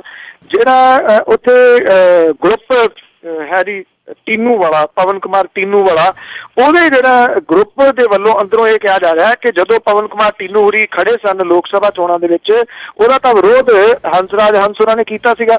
ਉਹਨੇ ਕਿਹਾ ਕਿ ਹੰਸਰਾਜ ਹੰਸ ਨੂੰ ਹੁਣ ਮੀਤ ਪ੍ਰਧਾਨ ਜਿਹੜਾ ਅਕਾਲੀ ਦਲ ਦਾ ਕਿਵੇਂ ਲੈ ਲਿਆ ਗਿਆ। ਇਹ ਤੋਂ ਪਹਿਲਾਂ ਹੰਸਰਾਜ ਹੰਸਰੀ ਜਦੋਂ ਲੋਕ ਸਭਾ ਦੀਆਂ ਚੋਣਾਂ ਲੜੀਆਂ ਸੀ, ਉਹਨਾਂ ਨੇ ਜਦੋਂ ਹਾਰ ਗਏ ਸਨ ਮਹਿੰਦਰ ਸਿੰਘ KP ਹੋਰਾਂ ਤੋਂ, ਉਦੋਂ ਇਹ ਗੱਲ ਜਿਹੜੀ ਸੀ ਆਖੀ ਗਈ ਸੀ ਹੰਸਰਾਜ ਹੰਸ ਦੇ ਵੱਲੋਂ ਕਿ ਪਵਨ ਕੁਮਾਰ ਟੀਨੂ ਜਿਹੜਾ ਜੀ ਮੇਰਾ ਵਿਰੋਧ ਕਰ ਰਿਹਾ। ਇਹਨਾਂ ਦੋਵਾਂ ਦੇ ਵਿਚਾਲੇ ਜਿਹੜੀ ਆਪਸੀ ਕਸ਼ਮਕਸ਼ ਹੈ ਜੀ ਉਹਦੀ ਵਜ੍ਹਾ ਕਰਕੇ ਜਲੰਧਰ ਦੇ ਵਿੱਚ ਜਿਹੜਾ ਜੀ ਵਿਰੋਧ ਹੋ ਰਿਹਾ। ਵਿਰੋਧ ਪਟਿਆਲੇ ਦੇ ਵਿੱਚ ਵੀ ਜਿਹੜਾ ਹੋ ਰਿਹਾ ਜੀ, ਪਟਿਆਲੇ ਦੇ ਵਿੱਚ ਦੋ ਧਿਰ ਵਿਰੋਧ ਹੋ ਰਿਹਾ। ਇੱਥੇ ਜਿਹੜੇ ਦੀਪਿੰਦਰ ਸਿੰਘ ਢਿੱਲੋਂ ਨੇ ਉਹਨਾਂ ਨੂੰ ਥਾਪਿਆ ਗਿਆ ਜੀ ਦਿਹਾਤੀ ਪ੍ਰਧਾਨ, ਉਹਨਾਂ ਨੂੰ ਤਾਂ ਸਮਾਗਮ ਵੀ ਆਪਣਾ ਰੱਦ ਕਰਨਾ ਪਿਆ ਕਿਉਂਕਿ ਬਾਕੀ ਸੁਰਾਂ ਉੱਚੀਆਂ ਹੋ ਗਈਆਂ। ਬਾਕੀ ਸੁਰਾਂ ਜਿਹੜੀਆਂ ਨੇ ਸ਼ਹਿਰ ਦੇ ਅੰਦਰ ਵੀ ਉੱਚੀਆਂ ਹੋ ਰਹੀਆਂ ਨੇ ਕਿ ਇੱਥੇ ਭਗਵਾਨ ਦਾਸ ਦਨੇਜਾ ਹੋਰਾਂ ਨੂੰ ਕਿਉਂ ਜਿਹੜਾ ਜੀ ਅਕਾਲੀ ਦਲ ਦਾ ਜਿਹੜਾ ਪ੍ਰਧਾਨ ਜ਼ਿਲ੍ਹੇ ਦਾ ਥਾਪ ਦਿੱਤਾ ਗਿਆ। ਸੋ ਡਿਸਟ੍ਰਿਕਟ ਲੈਵਲ ਦੇ ਉੱਤੇ ਵੀ ਜਿਹੜੀਆਂ ਦੀ ਇਹ ਬਾਗੀ ਸੁਰਾਂ ਜਿਹੜੀਆਂ ਨੇ ਉਹ ਉੱਚੀਆਂ ਹੋ ਰਹੀਆਂ ਨੇ ਦਿਨ ਬ ਦਿਨ। ਜਿਹੜੀਆਂ ਅਹੁਦੇਦਾਰੀਆਂ ਹੁਣੇ ਅਕਾਲੀ ਦਲ ਦੇ ਕੇ ਹਟਿਆ ਉਸ ਮਾਮਲੇ 'ਚ। ਅਤੇ ਜੀ ਇਹ ਜਿਹੜੀਆਂ ਅਹੁਦੇਦਾਰੀਆਂ ਆ ਇਹ ਅਗਲੀਆਂ ਵੋਟਾਂ ਦੀਆਂ ਤਿਆਰੀਆਂ ਹੋ ਰਹੀਆਂ ਨੇ? ਬਿਲਕੁਲ ਜੀ, ਵੋਟਾਂ ਦੀਆਂ ਤਿਆਰੀਆਂ ਦੇ ਰੂਪ ਦੇ ਵਿੱਚ ਹੀ ਤੁਸੀਂ ਕਹਿ ਲਓ ਜੀ ਕਿ ਇਹ ਜਿਹੜੀ ਤੋੜ ਭੰਨ ਜਿਹੜੀ ਆ ਉਹ ਕੀਤੀ ਗਈ ਹੈ। ਪਰ ਇਹਦੇ ਨਾਲੋਂ ਵੱਧ ਇਹ ਤੋੜ ਭੰਨ ਜਿਹੜੀ ਆ ਜੀ ਕਰਨ ਦੇ ਪਿੱਛੇ ਸੁਖਬੀਰ ਸਿੰਘ ਬਾਦਲ ਹੋਰਾਂ ਦਾ ਜਿਹੜਾ ਨਿਸ਼ਾਨਾ ਨਾ ਜੀ ਉਹ ਇਹ ਹੈ ਕਿ ਜਿਹੜੇ ਪਰਮਦੀਪ ਸਿੰਘ ਗਿੱਲ ਹੋਰੀ ਪਿਛਲੇ ਦਿਨਾਂ ਦੇ ਵਿੱਚ ਭਾਰਤੀ ਜਨਤਾ ਪਾਰਟੀ ਦੇ ਉਹਨਾਂ ਨੂੰ ਲੈ ਗਈ ਸੀ, ਤਾਂ ਇੱਕ ਕਿਸਮ ਦੇ ਨਾਲ ਇਹ ਭਾਜੀ ਜਿਹੜੀ ਆ ਉਹ ਲਾਹੀ ਗਈ ਹੈ। ਸ਼ਹਿਰਾਂ ਦੇ ਵਿੱਚ ਬਹੁਤ ਜਿਹੜੇ ਨੇ ਨਾ ਜੀ ਹਿੰਦੂ ਭਾਈਚਾਰੇ ਦੇ ਜਿਹੜੇ ਜਥੇਦਾਰ ਨੇ ਉਹ ਲਾਏ ਗਏ ਨੇ, ਭਾਵ ਕਿ ਉਹਨਾਂ ਨੂੰ ਅਹੁਦੇਦਾਰੀਆਂ ਜਿਹੜੀਆਂ ਅਕਾਲੀ ਦਲ ਦੇ ਵਿੱਚ ਦਿੱਤੀਆਂ ਗਈਆਂ ਨੇ। ਇਹ ਤੇਜ਼ੀ ਦੇ ਨਾਲ ਘਟਨਾਕ੍ਰਮ ਇਸ ਕਰਕੇ ਹੋਇਆ ਕਿ ਬੀਜੇਪੀ ਜਿਹੜੀ ਹੈ ਕਿਤੇ ਉਹ ਹੋਰ ਤੋੜ ਭੰਨ ਨਾ ਕਰੇ, ਉਹਨਾਂ ਨੂੰ ਅੱਗੋਂ ਵਲਣ ਦੇ ਵਾਸਤੇ ਇਹ ਕਿਹਾ ਗਿਆ ਜੀ ਕਿ ਅਸੀਂ ਫਿਰ ਇਹ ਬੰਦੇ ਜਿਹੜੇ ਨੇ ਸ਼ਹਿਰਾਂ ਦੇ ਵਿੱਚ ਲਾਵਾਂਗੇ, ਤੁਸੀਂ ਪਿੰਡਾਂ ਦੇ ਵਿੱਚ ਪੈਰ ਪਸਾਰਨ ਦੀ ਗੱਲ ਕਰਦੇ ਹੋ, ਅਸੀਂ ਸ਼ਹਿਰਾਂ 'ਚੋਂ ਪੈਰ ਤੁਹਾਡੇ ਉਖਾੜਾਂਗੇ ਜੀ। ਇਹ ਅੰਦਰੂਨੀ ਜਿਹੜੀ ਖਿੱਚੋਤਾਣ ਚੱਲ ਰਹੀ ਹੈ ਨਾ ਅਕਾਲੀ ਦਲ ਤੇ ਬੀਜੇਪੀ ਦੀ, ਇਹ ਉਹਦੇ ਵਿੱਚੋਂ ਨਿਕਲੀਆਂ ਹੋਈਆਂ, ਤੇਜ਼ੀ ਦੇ ਨਾਲ ਨਿਕਲੀਆਂ ਹੋਈਆਂ ਅਹੁਦੇਦਾਰੀਆਂ ਨੇ। ਜੀ, ਤੇ ਜਿਵੇਂ ਤੁਸੀਂ ਹੁਣ ਸੁਖਬੀਰ ਬਾਦਲ ਦੀ ਗੱਲ ਕੀਤੀ ਆ ਤੇ ਉਹਨਾਂ ਨੇ ਵੀ ਕਹਿੰਦੇ ਸੰਗਤ ਦਰਸ਼ਨ ਆ ਜਿਹੜੇ ਉਹ ਪੰਜਾਬ ਕੈਲੀਫੋਰਨੀਆ ਤੋਂ ਬਦਲ ਕੇ ਦਿੱਲੀ ਦੇ ਵਿੱਚ ਚਲੇ ਗਏ ਨੇ। ਜੀ ਹੁਣ ਜਿਹੜੀ ਸੰਗਤ ਆ ਜੀ, ਕਿਉਂਕਿ ਫਿਰ ਜਦੋਂ ਸੰਗਤ ਜਾਂਦੀ ਆ ਤੇ ਉਹਨੂੰ ਕੁਝ ਪੈਂਡਾ ਵੀ ਤੈਅ ਕਰਨਾ ਪੈਂਦਾ। ਇਹ ਨਾ ਹੋਵੇ ਸੰਗਤ ਜਿਹੜੀ ਉਹ ਪਹਿਲਾਂ ਤਾਂ ਚੰਡੀਗੜ੍ਹ ਲਾਉਂਦੇ ਸੀਗੇ ਜੀ ਜਿਹੜਾ ਸਨਿਚਰਵਾਰ ਵਾਲਾ ਦਰਬਾਰ, ਜਿਹਦੇ ਵਿੱਚ ਦੁੱਗਣੀ ਉਮਰ ਵਾਲੇ ਨੇ ਉਹ ਵੀ ਗੋਡੀ ਹੱਥ ਲਾਈ ਜਾਂਦੇ ਨੇ। ਇਹ ਇੱਕ ਗੋਡਾ ਕਲਚਰ ਜਿਹੜਾ ਇੱਥੇ ਪੰਜਾਬ ਦੇ ਵਿੱਚ ਸਾਡੇ ਬਹੁਤ ਭਾਰੂ ਹੋ ਗਿਆ ਜੀ। ਹਰ ਬੰਦਾ ਉਹ ਗੋਡਿਆਂ ਨੂੰ ਹੱਥ ਲਾਉਣ ਲੱਗ ਜਾਂਦਾ ਜੀ, ਲੀਡਰਾਂ ਦੇ ਖਾਸ ਤੌਰ ਦੇ ਉੱਤੇ। ਹੁਣ ਇਹ ਸੰਗਤ ਦਰਸ਼ਨ ਜਿਹੜਾ ਜੀ ਤਬਦੀਲ ਕਰ ਦਿੱਤਾ ਗਿਆ ਦਿੱਲੀ ਦੇ ਵਿੱਚ। ਉਹ ਕਹਿੰਦੇ ਕੋਈ 300-400 ਕਿਲੋਮੀਟਰ ਚੱਲ ਕੇ ਆਓ ਤੇ ਪਤਾ ਲੱਗੇ ਨਾ ਕਿ ਬੰਦਾ ਆਇਆ। ਤੇ ਹੁਣ ਇਹ ਸੰਗਤ ਦਰਸ਼ਨ ਜਿਹੜਾ ਜੀ ਇਹ ਚੱਲ ਰਿਹਾ ਜੀ ਦਿੱਲੀ ਦੇ ਵਿੱਚ, ਔਰ ਦਿੱਲੀ ਦੇ ਵਿੱਚ ਇਹ ਸੰਗਤ ਦਰਸ਼ਨ ਹਰ ਸ਼ਨੀਚਰਵਾਰ ਨੂੰ ਸੁਖਬੀਰ ਸਿੰਘ ਬਾਦਲ ਹੋਰਾਂ ਦੇ ਵੱਲੋਂ ਉੱਥੇ ਜਿਹੜਾ ਲਾਇਆ ਜਾਂਦਾ ਕਿ ਜਿਹਨੂੰ ਕੰਮ ਹੈ ਤੁਸੀਂ ਉੱਥੇ ਆ ਜਾਓ। ਜਿਹੜੀ ਅਫਸਰਸ਼ਾਹੀ ਹੈ ਉਹਦੇ ਅੰਦਰ ਜਿਹੜਾ ਜੀ ਇਹ ਘੁਸਰ-ਮੁਸਰ ਕਾਫੀ ਵੱਡੇ ਪੱਧਰ ਦੇ ਉੱਤੇ ਚੱਲ ਰਹੀ ਹੈ ਕਿ ਹੁਣ ਦੋ ਜਿਹੜੇ ਕੇਂਦਰ ਨੇ ਸੱਤਾ ਦੇ ਉਹ ਚੱਲ ਰਹੇ ਨੇ ਪੰਜਾਬ ਦੇ ਵਿੱਚ। ਇੱਕ ਤਾਂ ਸੱਤਾ ਦਾ ਕੇਂਦਰ ਪ੍ਰਕਾਸ਼ ਸਿੰਘ ਬਾਦਲ ਹੋਰਾਂ ਦਾ, ਉਹ ਕੋਸ਼ਿਸ਼ ਕਰਦੇ ਨੇ ਕਿ ਜਵਾਬਦੇਹੀ ਜਿਹੜੀ ਆ ਉਹ ਬਣਾਈ ਜਾਵੇ ਜਿਹੜੇ ਲੋਕਾਂ ਦੇ ਚੁਣੇ ਹੋਏ ਨੁਮਾਇੰਦੇ ਨੇ ਤੇ ਅਫਸਰਾਂ ਦੀ। ਦੂਜੇ ਪਾਸੇ ਜਿਹੜੇ ਆ ਜੀ ਉਹ ਦਿੱਲੀ ਦਰਸ਼ਨ ਜਿਹੜੇ ਕਰਕੇ ਉਹ ਇਹ ਮੈਸੇਜ ਦੇਣਾ ਚਾਹੁੰਦੇ ਨੇ ਕਿ ਅਫਸਰ ਜਿਹੜੇ ਨੇ ਉਹ ਸਾਡੇ ਗੁਲਾਮ ਨੇ, ਉੱਥੇ ਆਓ ਚੀਜ਼ ਦੇ ਵਿੱਚ। ਤੇ ਲੋਕ ਜਿਹੜੇ ਨੇ ਉਹ ਮੂਰਖ ਨੇ ਕਿ ਜਿਹੜੇ ਭੇਡਾਂ ਬੱਕਰੀਆਂ ਵਾਂਗੂ ਜਿਹੜੇ ਜੀ ਉੱਥੇ ਜਾਣ ਦਿੱਲੀ ਦੇ ਵਿੱਚ। ਦਿੱਲੀ ਜਾਣਾ ਆਮ ਬੰਦੇ ਦੇ ਵਾਸਤੇ ਕੋਈ ਸੌਖਾ ਕੰਮ ਨਹੀਂ ਹੈ। ਦਿੱਲੀ ਦੇ ਵਿੱਚ ਐਂਟਰ ਹੋ ਜਾਣਾ ਇੱਕ ਮੁਸ਼ਕਲ ਹੈ, ਉੱਥੇ ਐਡਰੈਸ ਲੱਭਣਾ ਜਿਹੜਾ ਜੀ ਉਹ ਦੂਜੀ ਵੱਡੀ ਮੁਸ਼ਕਲ ਹੈ। ਲੋਕ ਜਿਹਨਾਂ ਨੂੰ ਕੰਮ ਨੇ ਜੀ ਉਹ ਪਹੁੰਚ ਰਹੇ ਨੇ, ਪਰ ਸ਼ਾਇਦ ਇਹ ਜਿਹੜਾ ਜੀ ਬੋਝ ਘਟਾਉਣ ਦੇ ਵਾਸਤੇ ਕੀਤਾ ਗਿਆ ਜੀ ਕਿ ਜ਼ਿਆਦਾ ਲੋਕ ਨਾ ਆਉਣ, ਓਨੇ ਕੀ ਆਉਣ ਜਿੰਨੇ ਉੱਥੇ ਪਹੁੰਚ ਸਕਦੇ ਨੇ। ਇਹ ਵੀ ਕਿਹਾ ਜਾ ਰਿਹਾ ਜੀ, ਇੱਕ ਤਾਂ ਪੱਤਰਕਾਰ ਨੇ ਟਿੱਪਣੀ ਕੀਤੀ ਹੈ ਜਿਹੜੇ ਉਹਨੇ ਕਿਹਾ ਜੀ ਇਹ ਸੰਗਤ ਦਰਸ਼ਨ ਨਹੀਂ, ਇਹ ਤਾਂ ਹਜ਼ੂਰ ਦਰਸ਼ਨ ਨੇ। ਅਜੀ ਹਜ਼ੂਰ ਦਰਸ਼ਨਿਆਂ ਨਾਲੇ ਉੱਥੇ ਉਹੀ ਪਹੁੰਚੂਗਾ ਜਿਸ ਦੇ ਕੋਲ ਪੈਸਾ ਆ ਜਾਂ ਉਹ ਬੰਦਾ ਅਮੀਰ ਆ ਜਾਂ ਉਹਨੂੰ ਬਹੁਤਾ ਕੁਝ ਪਤਾ ਆ। ਜਿਸ ਤਰ੍ਹਾਂ ਤੁਸੀਂ ਦੱਸਿਆ ਦਿੱਲੀ ਦੇ ਵਿੱਚ ਆਮ ਘੁੰਮਣਾ ਆ ਹਰ ਇੱਕ ਬੰਦੇ ਨੂੰ, ਪੰਜਾਬ ਦੇ ਨੂੰ ਡਰ ਲੱਗਦਾ ਆ ਦਿੱਲੀ ਦੇ ਵਿੱਚ ਘੁੰਮਣ ਲਈ। ਤੇ ਅਗਲੀ ਗੱਲ ਕਰੀਏ ਜਿਵੇਂ ਜੀ ਗਰੀਬ ਸੂਬੇ ਦੇ ਜਿਹੜੇ ਮੁੱਖ ਮੰਤਰੀ ਆ ਉਹਨਾਂ ਦੇ ਹੈਲੀਕਾਪਟਰ ਦਾ ਕਹਿੰਦੇ ਖਰਚਾ ਬਹੁਤ ਆ ਹਰ ਰੋਜ਼ ਦਾ। ਬਿਲਕੁਲ ਜੀ, ਮੈਂ ਤਾਂ ਕੱਲ ਵੀ ਗੱਲ ਕੀਤੀ ਸੀ ਕਿ ਜਿੱਥੇ ਜਿੱਥੇ ਪੰਜਾਬ ਹੈ ਜੀ ਇੱਥੇ ਤਾਂ ਸਾਈਨ ਲਾ ਦੇਣੇ ਚਾਹੀਦੇ ਨੇ ਨਾ ਜੀ ਕਿ ਅਮੀਰ ਲੋਕਾਂ ਦੇ ਗਰੀਬ ਸੂਬੇ ਦੇ ਵਿੱਚ ਤੁਹਾਡਾ ਸਵਾਗਤ ਹੈ। ਪਰ ਜਿਹੜੀ ਸਰਕਾਰ ਹੈ ਉਹ ਗਰੀਬ ਨਹੀਂ ਹੈ ਜੀ। ਜਿਹੜੇ ਸਰਕਾਰ ਹੈ ਉਹ ਉਸੇ ਤਰੀਕੇ ਦੇ ਨਾਲ ਖਜ਼ਾਨਾ ਜਿਹੜਾ ਜੀ ਉਹ ਲੁਟਾਈ ਜਾ ਰਹੀ ਹੈ। ਪੰਜਾਬ ਦੇ ਮੁੱਖ ਮੰਤਰੀ ਦਾ ਰੋਜ਼ ਦਾ 3 ਲੱਖ ਰੁਪਏ ਦਾ ਹੈਲੀਕਾਪਟਰ ਦਾ ਖਰਚਾ ਜੀ ਹਰ ਰੋਜ਼ ਦਾ। ਪਿਛਲੇ ਜਿਹੜੇ 5 ਸਾਲ ਲੰਘੇ ਨੇ ਉਹਦੇ ਦੌਰਾਨ ਹੈਲੀਕਾਪਟਰ ਦੇ ਖਰਚੇ ਨੇ ਪੁਰਾਣੇ ਰਿਕਾਰਡ ਜਿਹੜੇ ਉਹ ਤੋੜ ਦਿੱਤੇ ਨੇ। ਪੰਜਾਬ ਸਰਕਾਰ ਨੇ April 2013 ਦੇ ਵਿੱਚ 38 ਕਰੋੜ ਰੁਪਏ ਦਾ ਨਵਾਂ ਹੈਲੀਕਾਪਟਰ ਖਰੀਦਿਆ ਸੀਗਾ। ਫਿਰ ਵੀ ਕਿਰਾਏ ਦੇ ਹੈਲੀਕਾਪਟਰ ਦੀ ਵਰਤੋਂ ਜਿਹੜੀ ਆ ਉਹ ਜਾਰੀ ਹੈ ਜੀ। ਜਿਹੜਾ ਬੀਤੇ 1.25 ਸਾਲ ਦੇ ਦੌਰਾਨ ਜੀ ਤਕਰੀਬਨ ਇਹ ਤੁਸੀਂ ਇਹ ਕਹਿ ਲਓ ਕਿ 1.25 ਸਾਲ ਦੇ ਦੌਰਾਨ ਹਰ ਮਹੀਨੇ ਘੱਟੋ ਘੱਟ 2 ਵਾਰ ਜਿਹੜਾ ਜੀ ਉਹ ਕਿਰਾਏ ਦਾ ਹੈਲੀਕਾਪਟਰ ਵਰਤਿਆ ਜਾ ਰਿਹਾ। ਸਰਕਾਰੀ ਖਜ਼ਾਨਾ ਜਿਹੜਾ ਜੀ ਉਹ ਖਾਲੀ ਹੈ, ਮਾਲੀ ਸੰਕਟ ਦਾ ਇਸ ਵੇਲੇ ਉਹ ਸਾਹਮਣਾ ਕਰ ਰਿਹਾ। ਪਰ ਪੰਜਾਬ ਨੂੰ ਜਿਹੜਾ ਵਿੱਤੀ ਪੈਕੇਜ ਸੀਗਾ ਉਹ ਵੀ ਦੇਣ ਤੋਂ ਨਾ ਕਰਤੀ ਹੈ। ਇਹਦਾ ਵੀ ਕੋਈ ਅਸਰ ਜਿਹੜਾ ਜੀ ਉਹ ਨਹੀਂ ਹੋਇਆ ਸਰਕਾਰ ਦੇ ਉੱਤੇ। ਪੰਜਾਬ ਸਰਕਾਰ 19 ਸਾਲਾਂ ਤੋਂ ਭਾੜੇ ਦੇ ਹੈਲੀਕਾਪਟਰ ਦੀ, ਕਿਰਾਏ ਦੇ ਹੈਲੀਕਾਪਟਰ ਦੀ ਵਰਤੋਂ ਕਰ ਰਹੀ ਹੈ। ਪੰਜਾਬ ਸਰਕਾਰ ਨੇ 16 ਨਵੰਬਰ 95 ਨੂੰ ਮੈਸਰਜ਼ ਪਵਨ ਹੰਸ ਕੰਪਨੀ ਨਾਲ ਸਮਝੌਤਾ ਕੀਤਾ ਸੀਗਾ। ਇਹਦੇ ਦੌਰਾਨ ਜੀ ਤਕਰੀਬਨ 117 ਕਰੋੜ ਰੁਪਏ ਹੈਲੀਕਾਪਟਰ ਦੇ ਭਾੜੇ ਦੇ ਉੱਤੇ ਖਰਚ ਜਿਹੜੇ ਨੇ ਉਹ ਕੀਤੇ ਗਏ ਨੇ। ਸਭ ਤੋਂ ਵੱਧ ਜਿਹੜਾ ਖਰਚਾ ਜੀ ਉਹ ਮੁੱਖ ਮੰਤਰੀ ਪ੍ਰਕਾਸ਼ ਸਿੰਘ ਬਾਦਲ ਹੋਰਾਂ ਨੇ ਹੁਣ ਤੱਕ ਕੀਤਾ ਜੀ। ਪਿਛਲੇ ਸਾਰੇ ਰਿਕਾਰਡ ਜਿਹੜੇ ਨੇ ਉਹ ਟੁੱਟ ਗਏ ਨੇ। ਜਦੋਂ ਤੁਹਾਡੇ ਕੋਲੇ ਹੈਲੀਕਾਪਟਰ ਆਪਦਾ ਲਿਆ ਹੋਇਆ ਹੈਗਾ ਤੇ ਫਿਰ ਜਿਹੜਾ ਜੀ ਉਹ ਕਿਰਾਏ ਵਾਲਾ ਕਿਉਂ ਤੁਸੀਂ ਨਾਲ ਦੀ ਨਾਲ ਲੈ ਰਹੇ ਹੋ? ਇਹ ਕਿਹਾ ਜਾਂਦਾ ਜੀ ਕਿ ਕਈ ਵਾਰੀ ਤਾਂ ਜਿਹੜਾ ਬਾਦਲ ਪਿੰਡ ਆ ਨਾ ਜੀ, ਉੱਥੇ 3-3 ਹੈਲੀਕਾਪਟਰ ਖੜੇ ਹੁੰਦੇ ਨੇ। ਇੱਕ ਤਾਂ ਜਿਹੜਾ ਜਿਹਦੇ ਤੇ ਸੁਖਬੀਰ ਸਿੰਘ ਬਾਦਲ ਹੋਰੀ ਆਉਂਦੇ ਨੇ, ਦੂਜੇ ਤੇ ਪ੍ਰਕਾਸ਼ ਸਿੰਘ ਬਾਦਲ ਹੋਰੀ ਆਉਂਦੇ ਨੇ, ਤੀਜੇ ਦੇ ਉੱਤੇ ਬੀਬੀ ਹਰਸਿਮਰਤ ਕੌਰ ਬਾਦਲ ਜਿਹੜੇ ਆ ਜੀ ਉਹ ਆਉਂਦੇ ਨੇ। ਇਹ ਵੀ ਪਿਛਲੇ ਦਿਨਾਂ ਦੇ ਵਿੱਚ ਖਬਰਾਂ ਸਾਹਮਣੇ ਆਈਆਂ ਸਨ ਕਿ ਬੱਚੇ ਕਹਿੰਦੇ ਫਿਲਮ ਦੇਖਣੀ ਆ ਦਿੱਲੀ ਤੋਂ, ਕਹਿੰਦੇ ਚਲੋ ਫਿਰ ਬਠਿੰਡੇ ਦੇਖਦੇ ਆ ਚੱਲ ਕੇ। ਫਿਲਮ ਦੇਖੀ ਥੀਏਟਰ ਦੇ ਵਿੱਚ, ਪਹਿਲਾਂ ਥੀਏਟਰ ਜਿਹੜਾ ਖਾਲੀ ਕਰਾ ਲਿਆ, ਫਿਲਮ ਦੇਖੀ, ਵਾਪਸ ਫੇਰ ਜਿਹੜਾ ਜੀ ਉਹ ਚਲੇ ਗਏ ਦਿੱਲੀ ਨੂੰ, ਕਿਉਂਕਿ ਬੱਚਿਆਂ ਦੀ ਜਿੱਦ ਸੀ। ਬੱਚੇ ਕਹਿੰਦੇ ਝੂਲਿਆਂ ਦੇ ਉੱਤੇ ਝੂਟੇ ਲੈਣੇ, ਕਹਿੰਦੇ ਪਾਰਕ ਜਿਹੜਾ ਵਧੀਆ ਉਹ ਬਠਿੰਡੇ ਦੇ ਵਿੱਚ ਹੀ ਹੈ। ਚਲੋ ਫਿਰ ਹੈਲੀਕਾਪਟਰ ਦੇ ਉੱਤੇ ਬੱਚਿਆਂ ਨੂੰ ਝੂਟੇ ਦਵਾਏ ਝੂਲਿਆਂ ਤੇ, ਫਿਰ ਦਿੱਲੀ ਵਾਪਸ। ਤੇ ਜੀ ਪਰ ਉੱਥੇ ਜਿਹੜੀ ਲੋਕਾਂ ਤੇ ਇੰਨੀ ਗਰੀਬੀ ਆ, ਕਈ ਵਾਰੀ ਤੇ ਹੈਲੀਕਾਪਟਰ ਦੀ ਵਰਤੋਂ ਆ ਜਿਹੜੀ ਇਸ ਕੰਮ ਲਈ ਕੀਤੀ ਜਾਂਦੀ ਆ ਕਿ ਹਾਂ ਤੁਸੀਂ ਕੰਮ ਬਹੁਤ ਸਵਾਰਦੇ ਆ, ਲੋਕਾਂ ਦੇ ਕੰਮ ਬਹੁਤ ਸਵਾਰਦੇ ਆ, ਬਹੁਤ ਕੁਝ ਦੇਖਣ ਵਾਲਾ ਹੁੰਦਾ ਹੈ ਕਿ ਤੁਸੀਂ ਇੱਥੇ ਵੀ ਜਾਣਾ, ਇੱਥੇ ਵੀ ਕੰਮ ਕਰਨਾ ਆ, ਪਰ ਕੰਮ ਤੇ ਇੰਨੇ ਹੋ ਨਹੀਂ ਰਹੇ ਪੰਜਾਬ ਦੇ ਵਿੱਚ। ਇਹ ਕੰਮ ਵਾਸਤੇ ਹੈਲੀਕਾਪਟਰ ਥੋੜਾ ਜੀ ਵਰਤਿਆ ਜਾ ਰਿਹਾ। ਕੰਮ ਦੇ ਵਾਸਤੇ ਹੈਲੀਕਾਪਟਰ ਰਾਹੀਂ ਕੰਮ ਕੀਤਾ ਹੀ ਨਹੀਂ ਜਾ ਸਕਦਾ ਜੀ। ਹੈਲੀਕਾਪਟਰ ਦੇ ਉੱਤੋਂ ਦੀ ਲੰਘ ਕੇ ਲੋਕਾਂ ਦੀਆਂ ਸਮੱਸਿਆਵਾਂ ਪੜ੍ਹੀਆਂ ਹੀ ਨਹੀਂ ਜਾ ਸਕਦੀਆਂ ਜੀ ਕਿ ਲੋਕੀ ਕਿਸ ਚੀਜ਼ ਤੋਂ ਪੀੜਤ ਨੇ। ਆਮ ਲੋਕਾਂ ਦੀ ਜਿਹੜੀ ਹੈ ਜੀ ਉਹ ਸਮੱਸਿਆ ਕੀ ਹੈ, ਉਹ ਕੀ ਚਾਹੁੰਦੇ ਨੇ ਜੀ। ਜੇ ਮੰਨ ਲਓ ਥੱਲੇ ਇਹ ਲੀਡਰ ਆ ਵੀ ਜਾਂਦੇ ਨੇ, ਆਮ ਲੋਕਾਂ ਤੱਕ ਪਹਿਲੀ ਤਾਂ ਗੱਲ ਜਿਹੜੀ ਜ਼ੈਡ ਸੁਰੱਖਿਆ ਉਹ ਨਹੀਂ ਪਹੁੰਚਣ ਦਿੰਦੀ ਜੀ ਕਿਸੇ ਨੂੰ। ਜਿਹੜੇ ਪਹੁੰਚ ਜਾਂਦੇ ਨੇ ਉਹ ਪਿੰਡਾਂ ਦੇ ਵਿੱਚ ਥਾਪੇ ਹੋਏ, ਸ਼ਹਿਰਾਂ ਦੇ ਵਿੱਚ ਥਾਪੇ ਹੋਏ ਜਥੇਦਾਰ ਨੇ। ਉਹ ਅਸਲ ਜਿਹੜੀ ਸਮੱਸਿਆ ਉਹ ਲੀਡਰਾਂ ਤੱਕ ਪਹੁੰਚਣ ਨਹੀਂ ਦਿੰਦੇ। ਆਮ ਬੰਦਾ ਕਿੱਥੇ ਲੀਡਰਾਂ ਤੱਕ ਪਹੁੰਚਦਾ ਜੀ? ਦੋ ਸਿਕਿਉਰਿਟੀ ਦੇ ਵਿੱਚੋਂ ਉਹਨੂੰ ਲੰਘਣਾ ਪੈਂਦਾ। ਪਹਿਲੀ ਤਾਂ ਜ਼ੈਡ ਸੁਰੱਖਿਆ ਜਿਹੜੀ ਬੰਦੂਕਾਂ ਵਾਲਿਆਂ ਦੀ, ਦੂਜੀ ਜਥੇਦਾਰਾਂ ਦੀ। ਜਥੇਦਾਰ ਤਾਂ ਆਪ ਜਿਹੜੇ ਉਹ ਘਸੁੰਨ ਧੱਫੇ ਮਾਰ ਕੇ ਲੋਕਾਂ ਨੂੰ ਪਾਸੇ ਕਰ ਦਿੰਦੇ ਨੇ ਜੀ, ਉਹ ਕਿਸੇ ਨੂੰ ਨੇੜੇ ਆਉਣ ਹੀ ਨਹੀਂ ਦਿੰਦੇ ਜੀ। ਇਸੇ ਕਰਕੇ ਤਾਂ ਆਮ ਲੋਕਾਂ ਦੀਆਂ ਸਮੱਸਿਆਵਾਂ ਜਿਹੜੀਆਂ ਉਹ ਵੱਡੀਆਂ ਹੁੰਦੀਆਂ ਜਾ ਰਹੀਆਂ ਨੇ, ਜਦੋਂ ਉਹਨਾਂ ਨੂੰ ਪਤਾ ਹੀ ਨਹੀਂ ਜੀ। ਹੈਲੀਕਾਪਟਰ ਦੇ ਉੱਤੇ ਲੰਘਣ ਵਾਲੇ ਨੂੰ ਕੀ ਪਤਾ ਜੀ ਕਿ ਥੱਲੇ ਕਿਸੇ ਗਰੀਬ ਕਿਹੜੀ ਸਮੱਸਿਆ ਦੇ ਨਾਲ ਇਸ ਵੇਲੇ ਜਿਹੜਾ ਜੀ ਉਹ ਜੂਝ ਰਿਹਾ। ਪਰ ਲੋਕਾਂ ਨੂੰ ਇਹਨਾਂ ਚੀਜ਼ਾਂ ਦੀ ਕਦ ਸਮਝ ਆਊਗੀ ਕਿ ਜਦੋਂ ਇਲੈਕਸ਼ਨਾਂ ਹੁੰਦੀਆਂ, ਨਵੇਂ ਜਿਹੜੇ ਆ ਉਹ ਚੁਣੇ ਜਾਂਦੇ ਨੇ ਵਿਧਾਇਕ, ਤੇ ਉਹ ਬਾਹਰ ਅਡਾਰੀਆਂ ਮਾਰ ਆਉਂਦੇ, ਬਾਹਰ ਆਣ ਕੇ ਉਹ ਜਿਹੜੀਆਂ ਰੈਲੀਆਂ ਕਰਦੇ ਆ, ਜਾਂ ਤੁਸੀਂ ਦੇਖ ਲਓ ਕਿ ਫੰਡ ਇਕੱਠਾ ਕਰਦੇ, ਜੋ ਵੀ ਉਹ ਕਰਦੇ ਆ। ਤੇ ਪਰ ਲੋਕਾਂ ਨੂੰ ਕਦ ਸਮਝ ਆਊਗੀ ਕਿ ਉਹਨਾਂ ਦੀਆਂ ਸਮੱਸਿਆਵਾਂ ਕੌਣ ਸੁਣੂਗਾ? ਪਤਾ ਨਹੀਂ ਜੀ। ਇਹ ਸਵਾਲ ਦਾ ਜਵਾਬ ਜਿਹੜਾ ਜੀ ਲੱਭਦਿਆਂ ਮੈਨੂੰ ਵੀ ਕਈ ਸਾਲ ਹੋ ਗਏ ਜੀ ਕਿ ਲੋਕਾਂ ਨੂੰ ਕਦੋਂ ਸਮਝ ਆਊਗੀ। ਲੋਕ ਗੱਲ ਕਰਦੇ ਨੇ ਇਸ ਵੇਲੇ ਇੰਨਾ ਵਿਰੋਧ, ਤੁਸੀਂ ਜਿੱਥੇ ਮਰਜ਼ੀ ਚੱਲ ਜਾਓ, ਪਰ ਕੋਈ ਚੋਣ ਕਰਾ ਕੇ ਦੇਖ ਲਓ ਜੀ, ਉਹਦੇ ਵਿੱਚ ਫੇਰ ਇਹ ਜੇਤੂ ਹੋ ਜਾਣਗੇ ਜੀ। ਪੈਸਾ ਜਿਹੜਾ ਲੋਕਾਂ ਦਾ ਇਕੱਠਾ ਕਰਦੇ ਨੇ ਜੀ, ਇਕੱਠਾ ਕਰੀ ਜਾਂਦੇ ਨੇ। ਜਦੋਂ ਚੋਣਾਂ ਆਉਂਦੀਆਂ ਨੇ ਜੀ ਉਹਦਾ ਦਸਵੰਧ ਸੁੱਟ ਦਿੰਦੇ ਨੇ। ਦਸਵੰਧ ਹੀ ਨਹੀਂ ਮੁੱਕਦਾ ਜੀ ਲੋਕਾਂ ਕੋਲੋਂ। ਅਗਲੇ ਕਹਿੰਦੇ ਆ 4 ਦਿਨ ਦਾ ਰਾਸ਼ਨ ਤਾਂ ਆਊਗਾ ਨਾ ਜੀ। ਮੈਂ ਤੁਹਾਡੇ ਨਾਲ ਸਾਂਝੀ ਕੀਤੀ ਸੀ ਜਿਮਨੀ ਚੋਣਾਂ ਦੇ ਦੌਰਾਨ ਜੀ, ਇੱਕ 10 ਰੁਪਏ ਦਾ ਨੋਟ ਜਿਹੜਾ ਜੀ ਉਹ ਦੇ ਦਿੱਤਾ ਜਾਂਦਾ। 1200 ਰੁਪਏ ਦਾ ਰਾਸ਼ਨ ਜਿਹੜਾ ਜੀ ਫਲਾਨੀ ਦੁਕਾਨ ਤੋਂ ਤੁਸੀਂ ਜਾ ਕੇ ਲਿਆਓ। ਗਰੀਬ ਬੰਦਾ ਜਿਹੜਾ ਉਹ ਸੋਚਦਾ ਹੈ 1200 ਰੁਪਏ ਦਾ ਰਾਸ਼ਨ ਆ ਗਿਆ, ਚੱਲ ਮੇਰੇ ਨਿਆਣੇ ਜਿਹੜੇ ਨੇ ਉਹ 15 ਦਿਨ ਰੋਟੀ ਖਾਣਗੇ। ਉਹ 15 ਦਿਨਾਂ ਦੀ ਰੋਟੀ ਦੀ ਸੋਚਦਾ ਜੀ। ਉਹ 15 ਮਹੀਨੇ ਜਾਂ 15 ਸਾਲਾਂ ਵਾਲੀ ਤਾਂ ਬਹੁਤ ਦੂਰ ਦੀ ਗੱਲ ਰਹੀ।